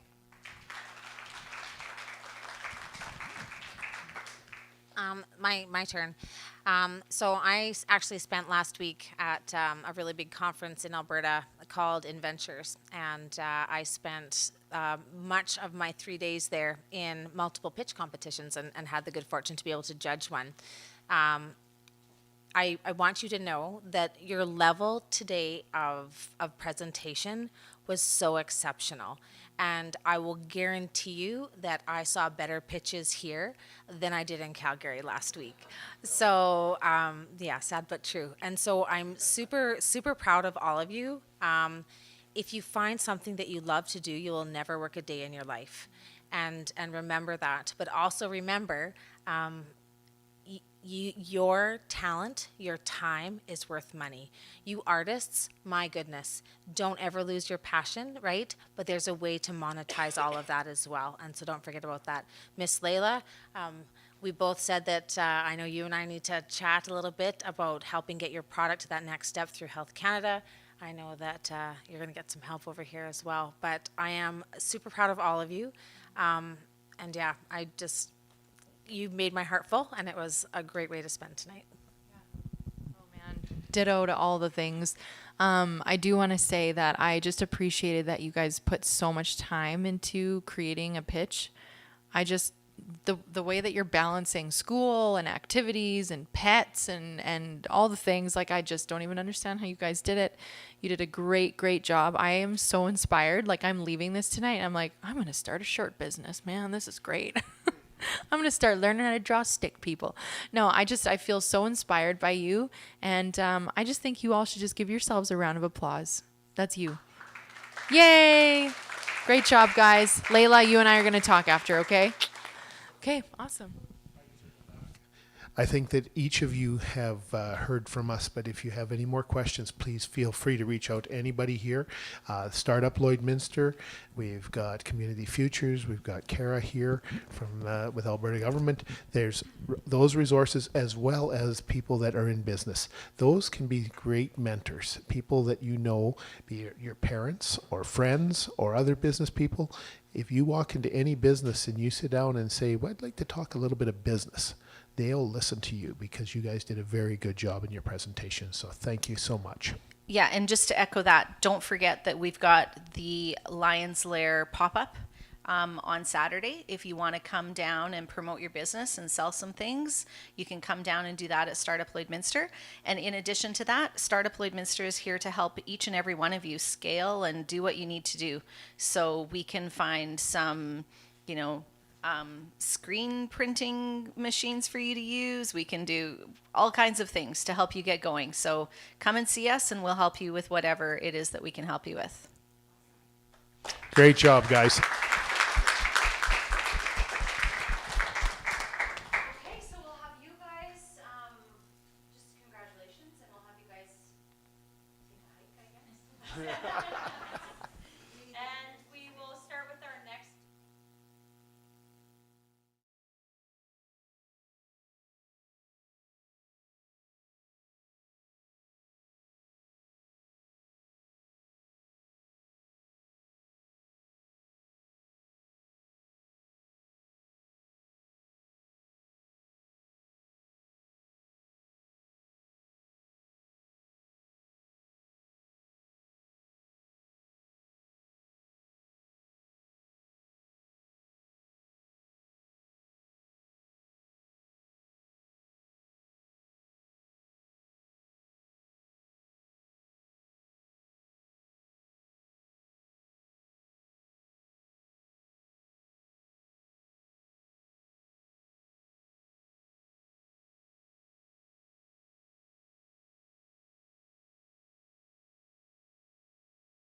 Welcome back to the Lloydminster Youth Council's Lions Lair. Before we introduce our next division, we want to thank our sponsors one more time.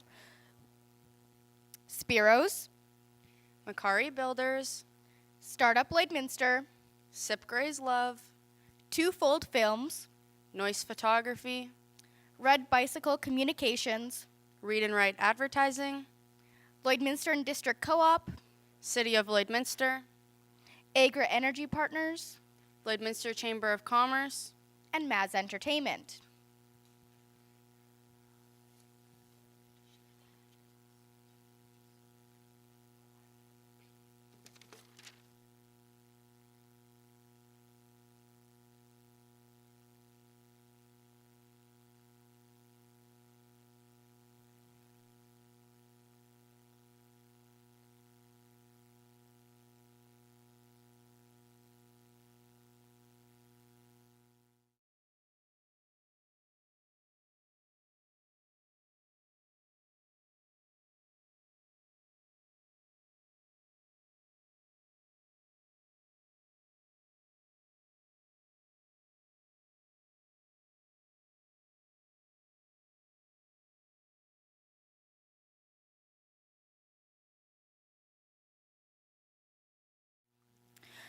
We'd like to thank each and every business or individuals who made it possible for the Lloydminster Youth Council to help support young entrepreneurs.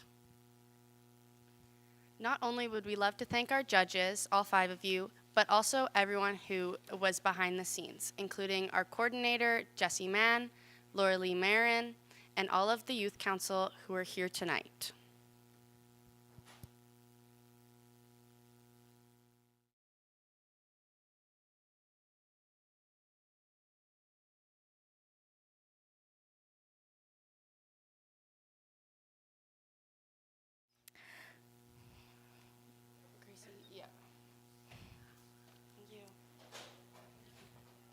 We'll start with Riley Grace in our 16 to 18 age category.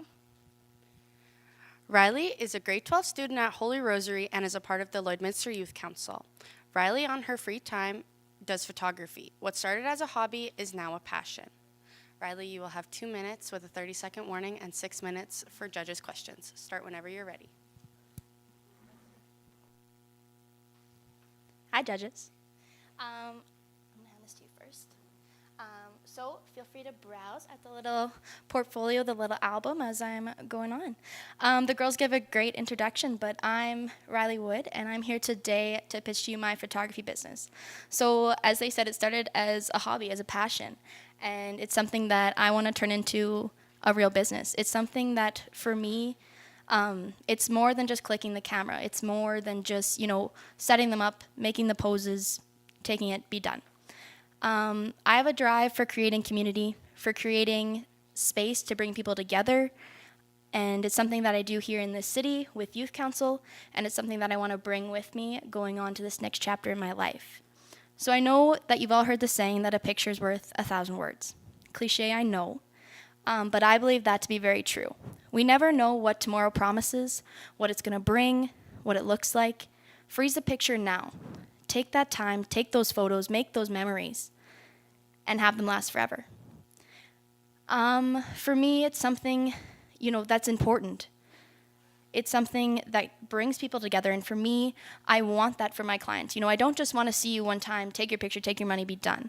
I want you coming back when you get engaged, when you get married, when you have those babies. I want you to be a part of my legacy as well as me be a part of yours. It's a journey that we're going to take together, and that's how I'm going to get my clients to come back. When it comes to prizes, my next step now is to get myself out there. I need a name. Names are hard to pick, you guys. Right? I need a logo, and I need to start promoting myself. I need capital money for things like editing, a website, and other kind of just miscellaneous, things that come with photography. Cameras, lenses break, and you need money to have them. And for me, it's something that, this isn't just a side gig. It's something that I want to take with me for my life. I love seeing the smiles, the natural smiles, making them laugh, and really just having them forever.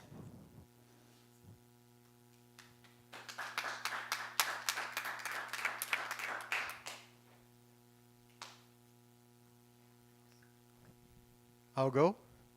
Check 1, 2.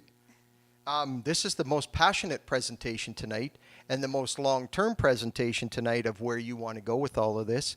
So from that, it's passion, presentation, and pitch. And so I put 10 out of 10 for passion down. Good job. And it looks like you've kind of nailed down what you want to do for costs and expenses and that. Just one small note, as we're looking at all the pictures, it's taking away from our attention on what you're presenting. So, if there's maybe a TV or something that you could have going off in the background or something to show us, or just having some cool displays, and that costs money to make those prints and put them on a nice bristleboard presentation. But that's the only other thing I would say is we found ourselves just a little bit watching that part of it. But passion in that, man, you got me. So well done. Yeah, and I agree. When you reminded me that we need to take more pictures and to really not undervalue that, right? And I really appreciate your commitment to community and what we've talked about, like what we talked about down in the cafeteria there the other night. And I love the fact that you see this as a lifetime journey, and that if it offsets some of your college costs, going down there and hitting some balls, taking some pictures, doing all those things. That's pretty amazing. You were very clear what you would use the prize for as well. And I feel like there's going to be a true benevolence to whatever you do, right? You've got that kind of spirit and aura about you. So great job. Okay, well, I also echo everything that they've said. And your personality is beautiful. Your smile is beautiful. And I need that in a photographer. I need to feel comfortable around somebody. I need to be able to resonate with you, or else I'm going to be like the whole time, and we don't like that. But on a more technical side, and maybe a more logistical side as well, what in terms of, like, I've seen that you've taken some pictures and they're beautiful. What do you charge for a session? What does that look like? Or have you charged yet? What's the plan? When it comes to charging, that is definitely something that I need a little bit more mentorship on. I am fortunate enough to work for Jessie Mann Photography. I second shoot with her at weddings, and I'm hoping to do a couple others before I jet off to New London in August. And yeah, so that is something that I definitely need a little bit more mentorship on. Obviously, looking at other photographers, I'm not as experienced yet, and so that's definitely something that's going to bring my rates down just that little bit starting off. Yeah. But that's definitely something that I'm reaching out to a couple photographers out currently and trying to, come up with my own. Yeah. My own. Your own vibe, yeah. And so, and I'm friends with so many photographers, and it's amazing because I have so many pictures, and it's so great. They just take photos. It's so great. It's a resource that I feel like I take for granted. But it's something that is needed. Like, you need to have those things. And I guess I want to know, could you do mini sessions, or maybe those are sort of cliche too, but I know in the past I've seen people offer hey, $100 for 30 minutes and 20 pictures or whatever. I don't know. Is that something that you would be interested in, or are you thinking I'm going to learn what I can here and then take it? Or what are your thoughts, I guess? No, for sure I do mini sessions. Obviously, I am leaving, but I am coming back for winters, for summers. It's something that I want to do in both places as I balance this next chapter of my life. So mini session for sure, as long as I have time to, create that connection and get to know you, because you're right, that is, being comfortable in front of the camera, being comfortable with photographer makes or breaks a shoot. Totally. Completely. Been in both situations. And Same. Yep. It completely makes or break the situation. Cool. Well, I really love what you're doing, Riley. I've seen your pictures. I am a believer. I'm a supporter. And let me know when you throw those mini sessions out. I've got 2 cute kids. I've got a beautiful sheepdog. We're in. Deal. Great husband.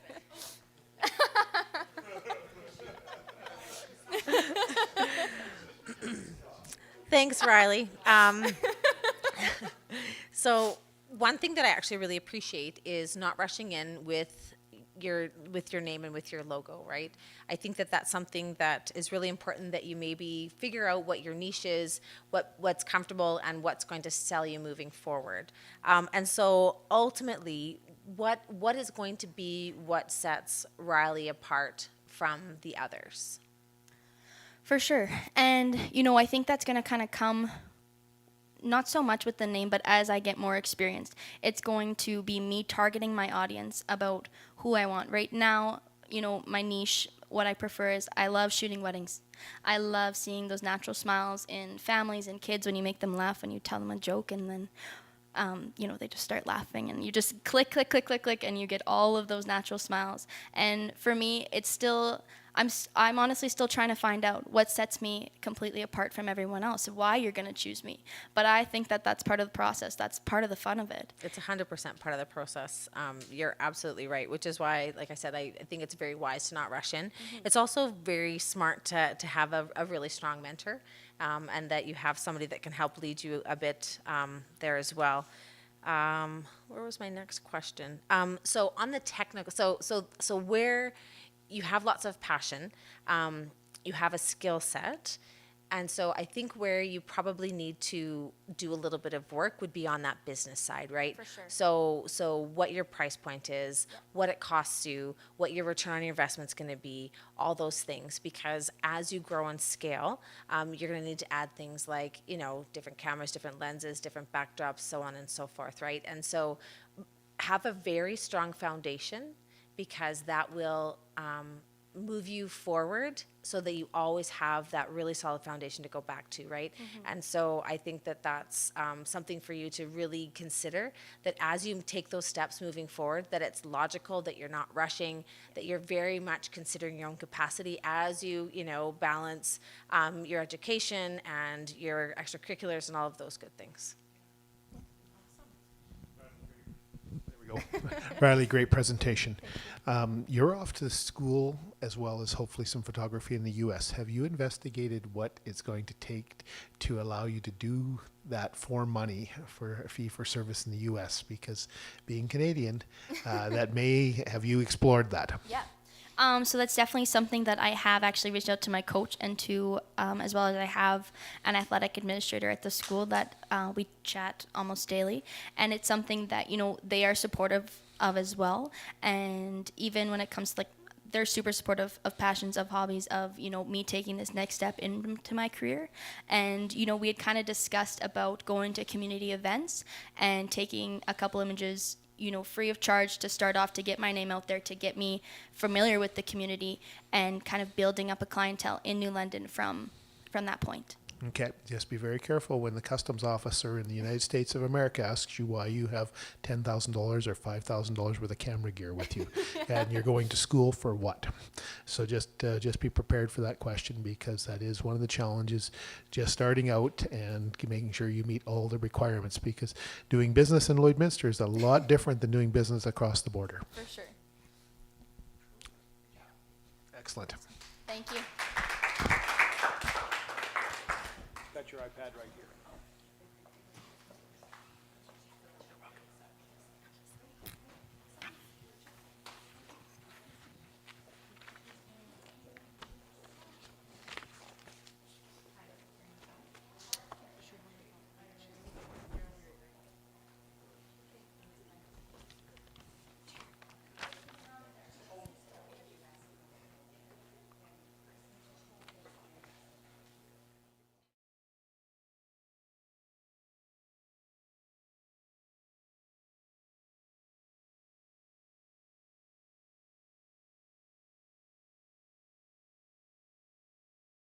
Our second cup. Japath is hoping to create a social media marketing agency. Japheth, you will have 2 minutes for your pitch with a 30-second warning and 6 minutes for your judges' questions. Whenever you're ready.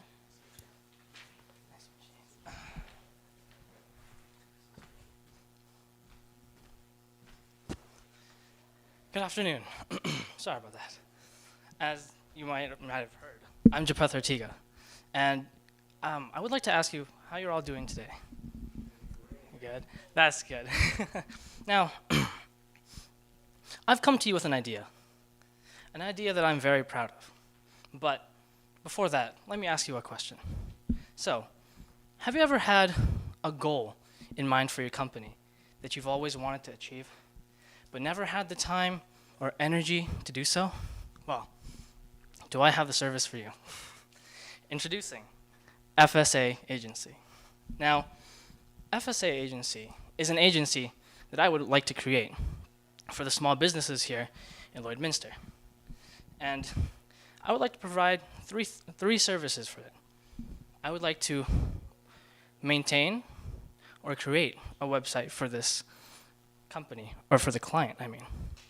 Second, I would want to put out advertisement through social media platforms such as Instagram or Facebook.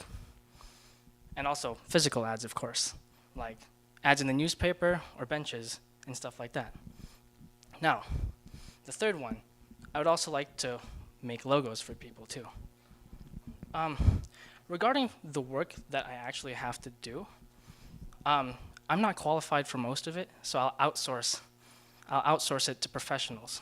And before I actually provide the service, I will go to the businesses physically and consult and build a relationship with the business owner. And we discuss what their goals are and how we can achieve it best. Now, as far as pricing goes, it would depend on what work they want and how much the professional is asking for. and I would want a 20% markup price for my net income. But I would want to keep this agency as affordable as possible for these small businesses. I would also I want to keep this affordable because I know a lot of small businesses here we don't really know, or at least we do know because you're all entrepreneurs, I'm guessing, yeah. Now, in the future, I see this company, I see this agency helping many small businesses, not just in Lloydminster, not just in Saskatchewan. I want it all over Canada. I want to help small businesses all over Canada. Because in small towns and cities like Lloydminster, we don't really have many customers or new people showing up. I would like to give a reason for those people to come to this city, to all our neighboring towns with small businesses in them. So Lions, what do you say?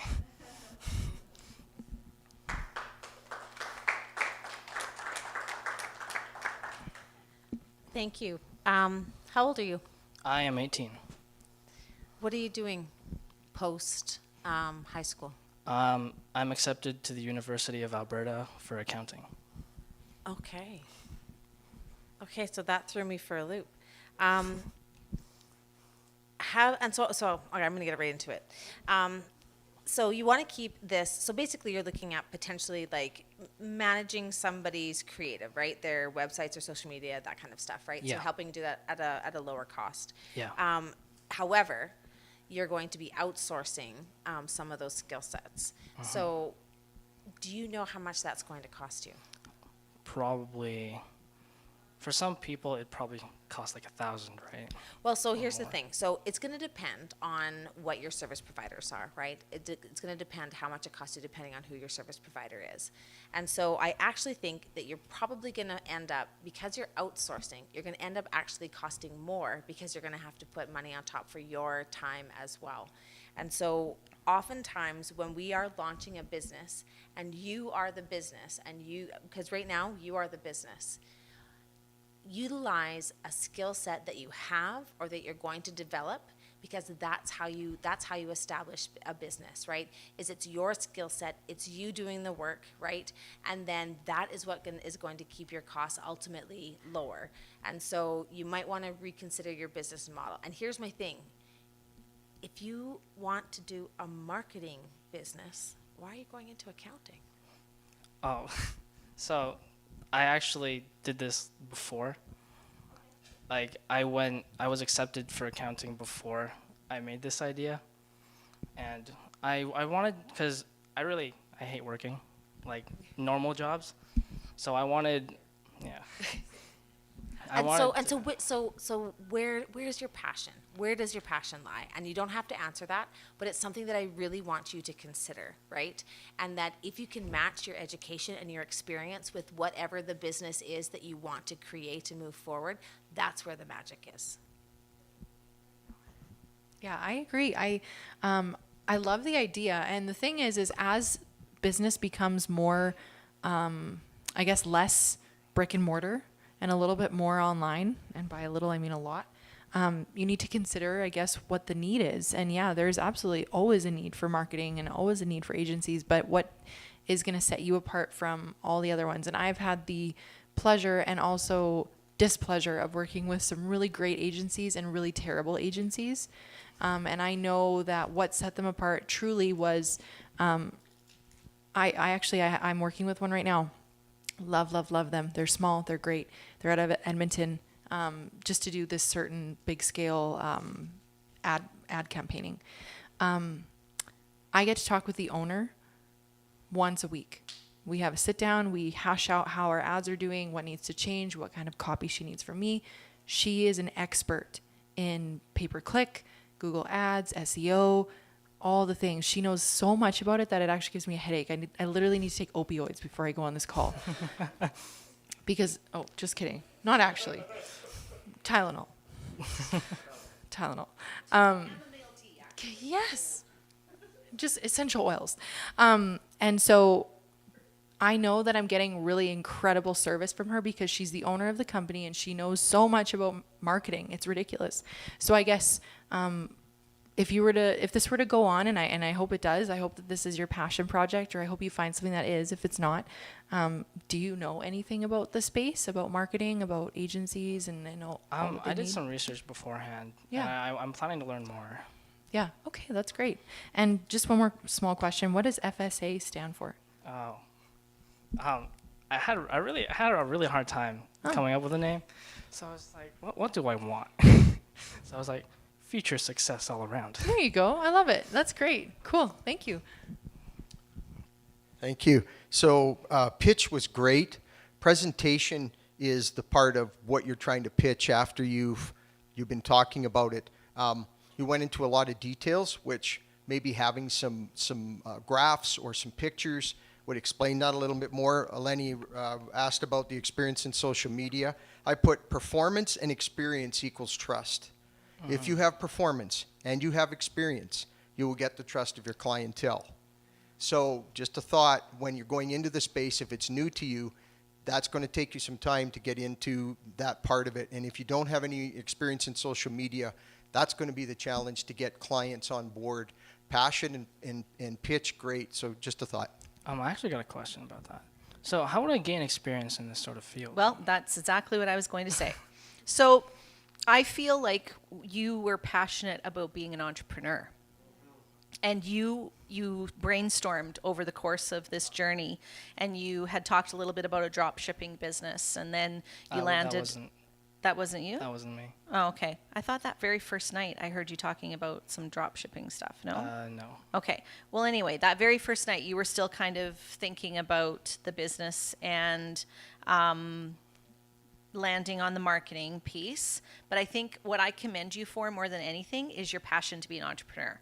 And so when you ask the question about how do you get experience, you're already doing that. Like you emailed about how can I get some experience at startup. It might even be just like acting as an intern at one of the really great marketing companies that are in town right now, going to one of the agencies and saying, I need some experience. What could I do for you? I want to learn this business. What do you need done?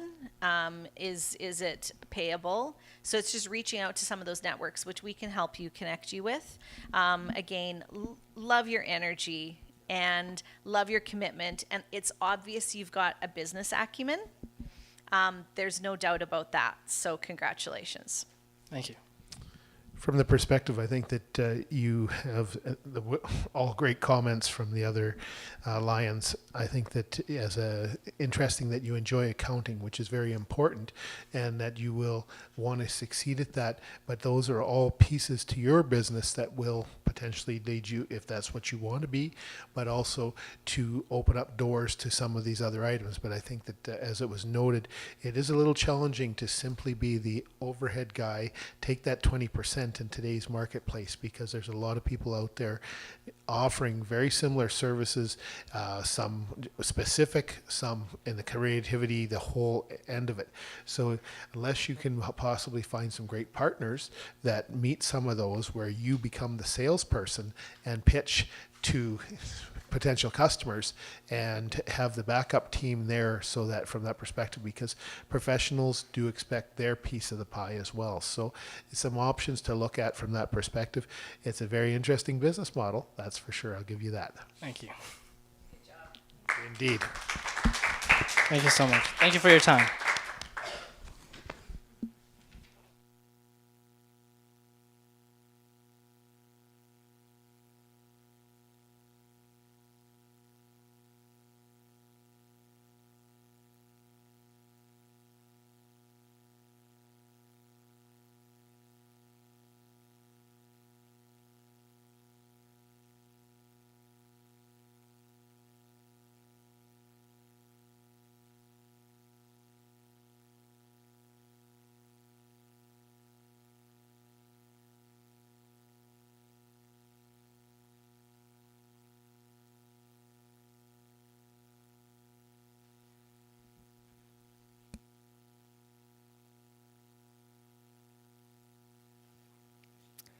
Our third cub is Elisa.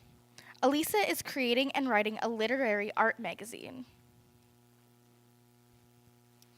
Elisa, you will have 2 minutes with a 30-second warning for your pitch and 6 minutes for judges' questions.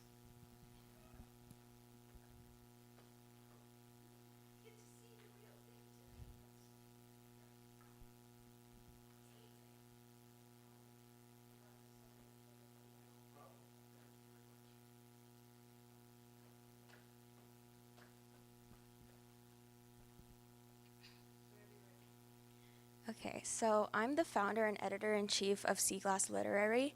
Seaglass Literary is an art and literary magazine geared towards people ages 13 to 30. The ideas we look for are like Seaglass, rare, unique, and beautiful. We want to be able to flourish, and in doing so, help young writers and artists publish their most creative, fantastical, and unique ideas. We provide a free and accessible way to publish a creative's piece while also offering physical copies of our issues via Amazon. The copies in front of you are the first 4 of our issues, and then the 5th one on the iPad. The front covers are all hand-drawn and designed by our art team. If you turn to the first page and compare the issues, you can see how much our team has grown over the past 11 months.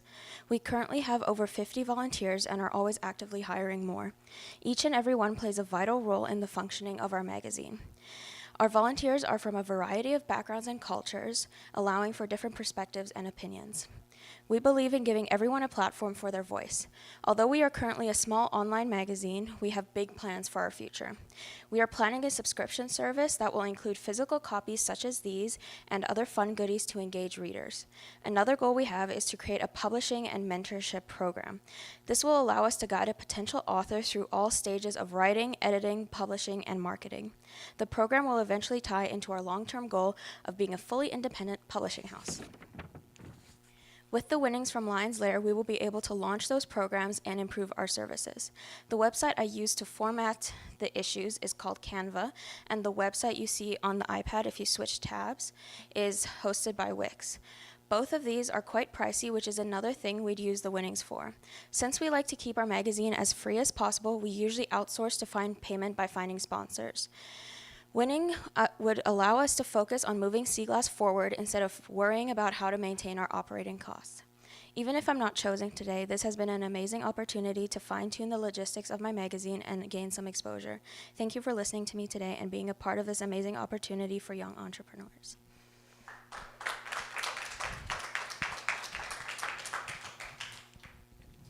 Hi. Elisa? Elisa, this is phenomenal. So remind us how old you are. I'm 17. So this is an incredible accomplishment. So number one, I'm in awe. I was super excited to see today. I know we talked about it a few weeks ago, but to actually be able to see what you've published and to be able to see the online, and I actually went and looked, I found you online, is pretty fantastic. And so can you share with us how many subscribers you have currently to your online magazine? Well, we don't do subscribers. Okay. It's just kind of like whoever wants to read it and find it online can So find what's it your online. readership? About anywhere from 300 to 500. And how do they find you?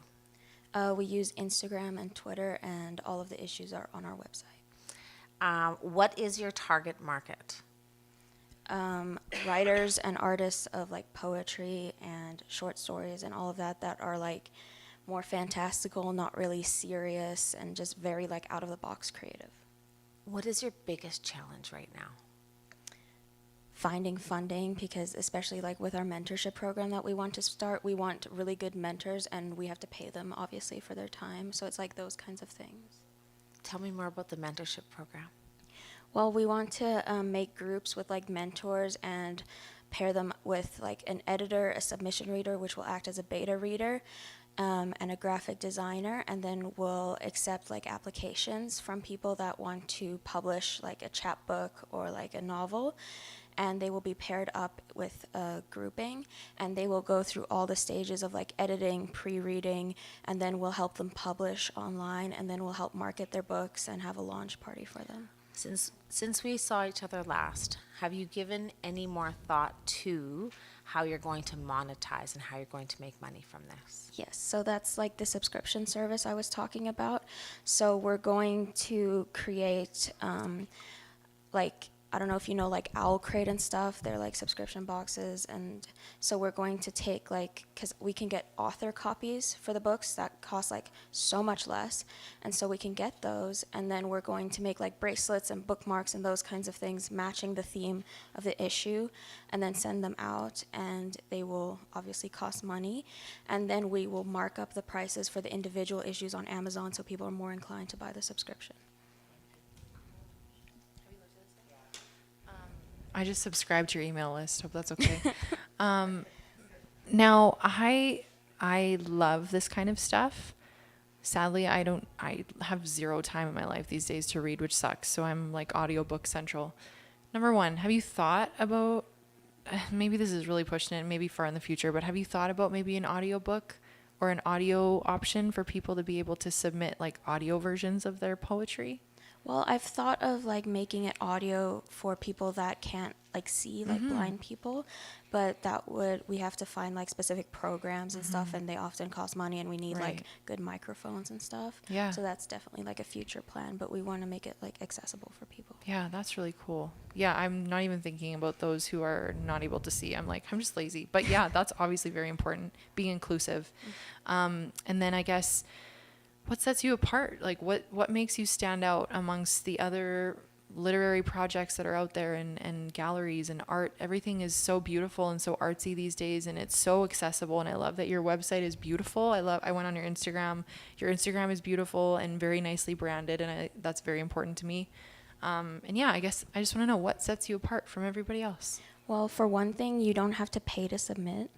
And a lot of other like magazines you have to pay to submit, and so we want to make it free, and we really want like the more like out of the box, like not really taking themselves seriously stories, and the more creative things versus like other magazines that are very like not like run of the mill, but like kind of more like toned down, like serious kind of thing. Yeah. So we really want that like really creative, fantastical kind of elements. And do you turn anybody away? Like, Well, if somebody comes with like this really extremist something view or hateful or something, like, do you turn them away? Or like, do you have sort of criteria? Yeah, we have certain guidelines, like we don't allow like sexism, racism, homophobic, that kind of thing. And as long as their like idea and story is good, the only reason we've turned people away is because their piece isn't like very polished. Yeah. Like I think that's the only reason, like either that or they don't fit the theme for the issue. Cool. Would you ever offer, say somebody wants to submit something and it's not really finished, would you offer like, we will edit it for you for a fee? Is that something you've ever considered? Yeah, we do that. Oh, it's you do that? on the website. Like if I they haven't want even looked on the editing, website group. they can pay, and then we will edit for them. Okay, well, I'm passing it off then. Yeah. Thank you so much. Best product tonight, by far. Thank you. Excellent job. You're very precise in what you're doing. You've answered every question very articulating. You obviously know where you're headed. You're very well organized. Have you ever heard of the Panasonic commercial? Slightly ahead of your time? You are. You're at 17. You've got vision and dreams and things of 37, 47-year-old people. Tremendous. The magazine, well done. You're so dialed in. Of any of the people we've had tonight, you're the most dialed in we've had all night. 100%. Tremendously well done. You've got all that stuff in place. Now it's just the business side of things. That's what you got to work on. That's what you got to get around. You get some people that can give you some accounting and some math things as to where you need to be, because all of this is just going to flow. Well done. Thank you. Yeah, and I think that, we can work, we've got really lots of experience here. We can work with you to figure out that revenue securement piece. I wouldn't even call it revenue generation. I think it's revenue securement. Because whether it's, making sure that your corporate structure is set up so that you can get grants, because that's where a lot of this foundational funding will come from. And so making sure that you're balancing that being an entrepreneur, but also we talked about attracting the patrons and that sort of thing, right? So, fantastic job. Great presentation. It's kind of mind-boggling, I think, actually, for us sitting back and thinking how much you've accomplished. When I was watching you, I was thinking about the Gilmore Girls and those two young ladies who, nailed all of their ambitions at such a young age, and that's what I think you're on that path for really greatness. Thank you. Your passion comes out very well. You've got an excellent product. It's Thank just you. state of the art, and I'd hope that we can find someone that can produce it locally for you rather than having to have it shipped out somewhere else to produce it, because this is just tremendous. To have a publisher in our community is just, it speaks volumes, and for 17 you've accomplished a great deal, and I think with the team that's here and in the community, they would love to see you succeed even farther, and I would be very excited to see that happen. So congratulations, great job. Thank you.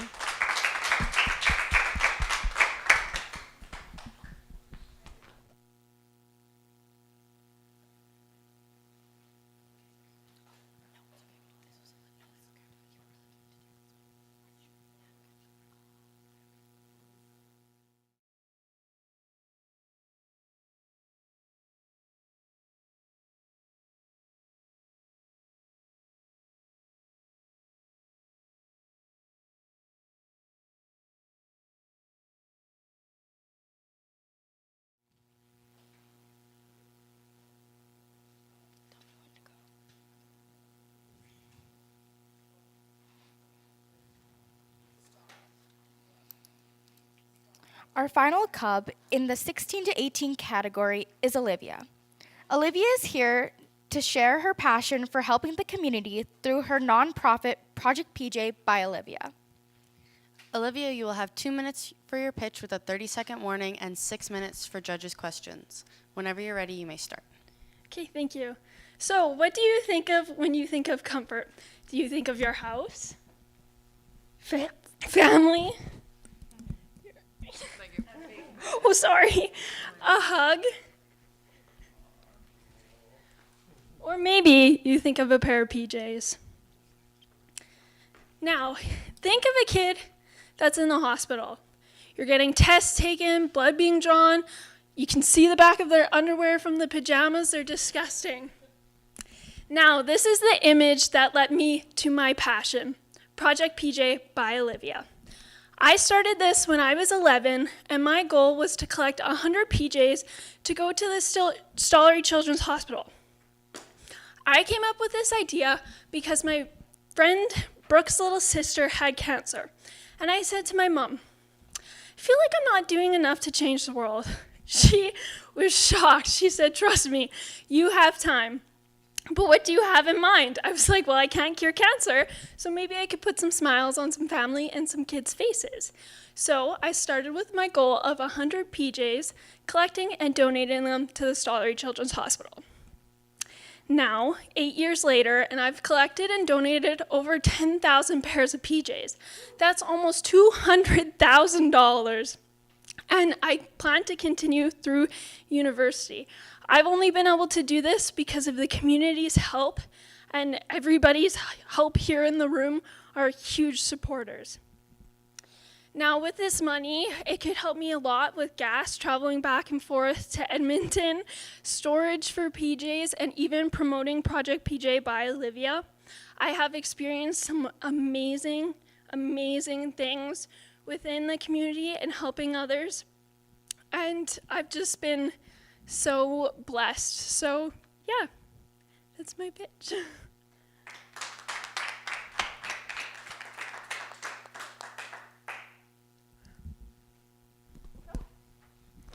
Thank you, Olivia. That's terrific. Your heart is incredible for this, and that's very touching. The story, how this started and how it continues. Certainly, this is kind of unique because you're looking for some funding support, and I think that's terrific. Have you reached out to other nonprofit organizations such as the Kinsmen, the Lions, and people like that that raise money for charities to support work just like yourself?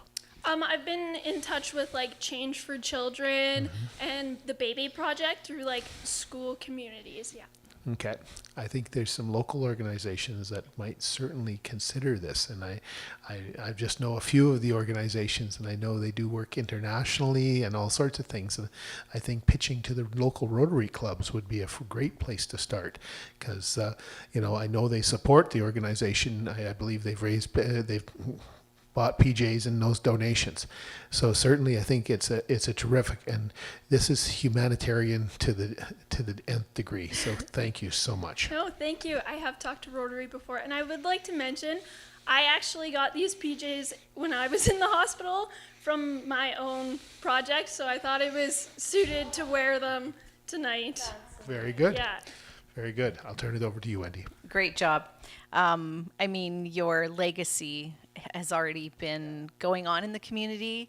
I remember, I think that one of the very first presentations you made at Rotary, and you have blossomed into this incredible young woman who still has this passion. And I think that for you, we've talked about this. The challenge is, how does it morph into the future, right? Mm-hmm. How do you take your insane talent to bring people together and to plan and organize and build relationships?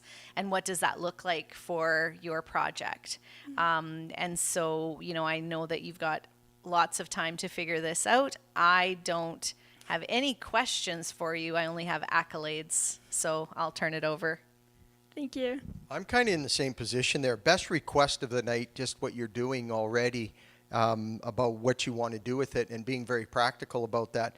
10,000 pairs of PJs is a lot. I'm glad none of us fell asleep tonight listening to your presentation, because it was so awesome. We wouldn't have. But that's where it's going to come down to for you now is Wendy hit it right on the head. Where do you branch out from this, just doing what you've already done? And you're in the provincials now. You got to go to the nationals, and then the nationals to the Olympics, and I just think this is just going to be a name that's going to stay around for a long time. And it's just deciding, would you love to what do you want to do when you get finished, like getting to college, whatever? What would you like to do? Like in life or with my project? In life. I would like to go into the medical field or dentistry and then work at the Stollery Hospital. So I'm still helping with kids. Good answer. Good answer. I do have a few questions, Olivia. First of all, though, wow. I remember the first time my mom heard your pitch at Rotary. She came to the restaurant after much later than she was supposed to be there, but that's besides the point. And she was crying, telling me about it. And I was like, Mom, you don't cry. You're like hard as stone sometimes. And she was like weeping. I was like, calm down, Mom. But like, you made such an impact on my mom, and like that passion came to me. Like I was like, Mom, like we got to get some PJs for this girl. Like it was crazy how from a third party I felt your passion, which I think speaks volumes about what you're doing and what you've done. So obviously you have some emotional ties for a great reason to the Stollery. I also know that there's several other hospitals that have children's wards, that have areas for children. Are you branching out, or are you staying at the Stollery? Yeah, actually, when I speak about Project PJ, because I had such little time today, I could have talked forever. I just talked about the Stollery, but I've donated to the Lloydminster Hospital and the Alberta Hospital, and I actually won a Child Heroes Award 2 years in a row from the Alberta Children's Hospital. And then next year, I would like to branch out to the Saskatoon Hospital and then go to vulnerable families, like within the university, like kids my age, if they have kids, like supporting more in that area as well. Wow. Yeah. Like I'm like I have tears in my eyes. Stop. Okay. So we talked about when we had talked back and in the cafeteria, and we talked about whether it was like Operation Christmas Child boxes/bags. Do you remember us talking about that? Yeah. Have you looked into that? Is that something that you're interested in? I've or looked into everything. Yes. Since I got everybody's opinions, I have a million ideas in my head. Now it's just like narrowing it down to which one. Obviously. Yeah. And it's like, I understand that you're going to be spending money to get these things, and maybe that's counterintuitive in certain ways, but I also think that having something that people can grab onto as a brand makes people donate more to your cause, which I think is just important. Like in Operation Christmas Child, I buy my I get my boxes at this month, and they sit on my doorstep, and I know exactly what I have to do. And like, it just makes the donation process so much more forward and so much more top of the mind, especially for moms like myself that have zero time and all the things. I was also thinking about you a few nights ago. I have no idea why, but you popped in my head, and I was thinking about tags. Like, do you have like little tags that go on the PJs? No, and that's another thing I would like to use is get the business cards, but instead of have where you can find me, but have for the kids to give with the PJs too, saying like you are loved, you are taken care like of, affirmations with or something. little from like a stranger, right? Because that means so much more than their mom saying that or their dad saying that. Yeah, I love that. Anyways, keep up what you're doing. You're killing it, girl. Thank you. Hi, Olivia. You know, I'm a fan as well. So you are about to graduate high school, about to go to university, yet you still want to continue to grow this initiative. How are you going to balance the next few months, the next year, the next 2 years, as you really take a big step, not just with Project PJ, but with, the life of Olivia? Well, I've thought about it a lot. I am going to get some help because I'm going to U of S from St. Thomas More. I'm taking my English through them, and they do charity stuff all the time. And I've been talking to my advisors, and I'll talk to advisors there. But I'm going to get a lot of help from them and a lot of support, and they're going to help me within my community and be able to balance like my mental health, my school, and still be able to have my passion project and not have to let go of that just because I want to go to school. That's amazing. Thank you. Remember that you're allowed to say no. I know. I don't like saying no, though. Yes, but here's the thing.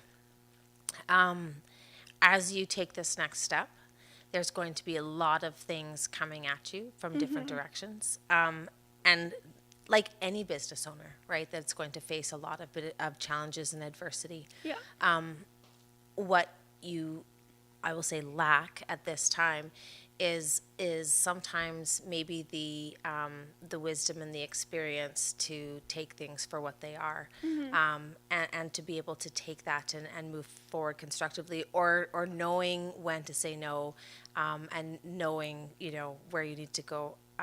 And so I thought it was very astute of you to say that you have all these ideas, but you can't be here, right? You have to be here, and very strategically move forward. So that would be something that I would, caution you and encourage you to get some support, with your business planning, with your strategic moving forward. There are some fantastic co-working locations and supports in Saskatoon, as well as, of course, here. So anyway, for sure. Great job, Thank kiddo. you so much.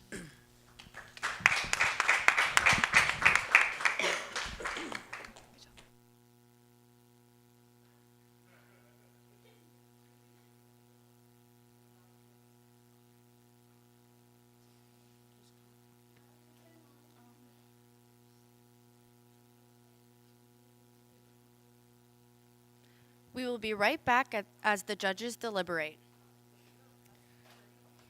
But before, we would like to thank our sponsors one more time. Spiros, Macari Builders, Startup Lloydminster, Sip Gray's Love, Twofold Films, Noise Photography, Red Bicycle Communications, Read and Write Advertising, Lloydminster and District Co-op, City of Lloydminster, Agra Energy Partners, Lloydminster Chamber of Commerce, and Maz Entertainment.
Thank our sponsors one more time. Spiros, Macari Builders, Startup Lloydminster, Sip Gray's Love, Twofold Films, Noise Photography, Red Bicycle Communications, Read and Write Advertising, Lloydminster and District Co-op, City of Lloydminster, Agra Energy Partners, Lloydminster Chamber of Commerce, and Maz Entertainments. We'd also We would also like to thank Lakeland for letting us use their space, as well as Councillor Laura Lee Marin, our city representative Sheena Florano, and coordinator Jesse Mann.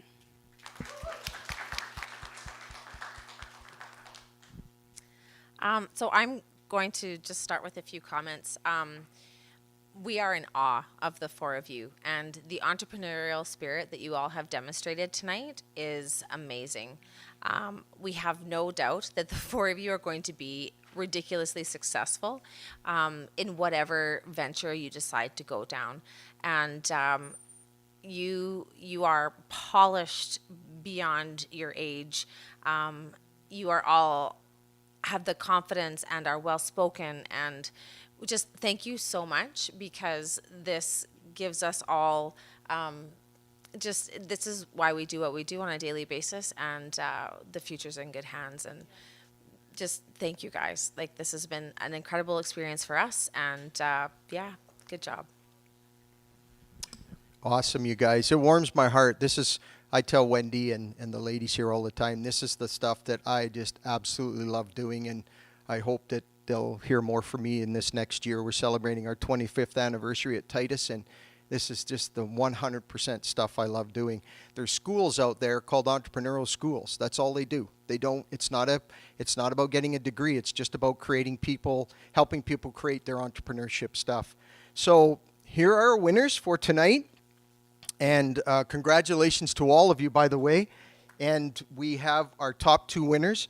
Our first place winner tonight is going to be Elisa from Sea Glass Literary. Well done. I put Vogue and Chatelaine down here, so someday you may be writing for them or getting some editor-in-chief or something like that. I put Panasonic down here because I said you're slightly ahead of your time. All of the presenters here are way ahead of that. If you walked in here and didn't see anybody's face or couldn't recognize by their voice tone, you would say these people were a lot older. So really, really well done. So Elisa from Sea Glass Literary, love the name too, by the way. Just tremendously well done. And our next winner, of course, in second place is Olivia. Congratulations, Olivia. I mean, just to comment, 10,000 pairs of PJs, just tremendous accomplishment. I see you having your own name somewhere, Sleepy Time or something, I don't know. It just, having that opportunity. I do want to share one thing, Natural Smiles Photography, just a thought, throwing that out there for you. It's just a tremendous treat to come and watch this. I could sit here for 14 hours a day and listen to this if the air conditioning was just a little bit better. So congratulations to both of you and to everybody else who presented here, but just very well done. You came in here, the two of you, actually everybody did, but just really focused. You'd have some mileage on what you wanted to do, and we just appreciate that. Congratulations to all.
scissors. What did you guys pick? From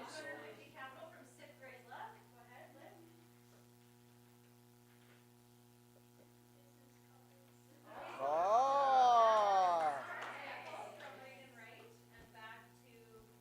What do you got, Cage? Oh, you guys getting them?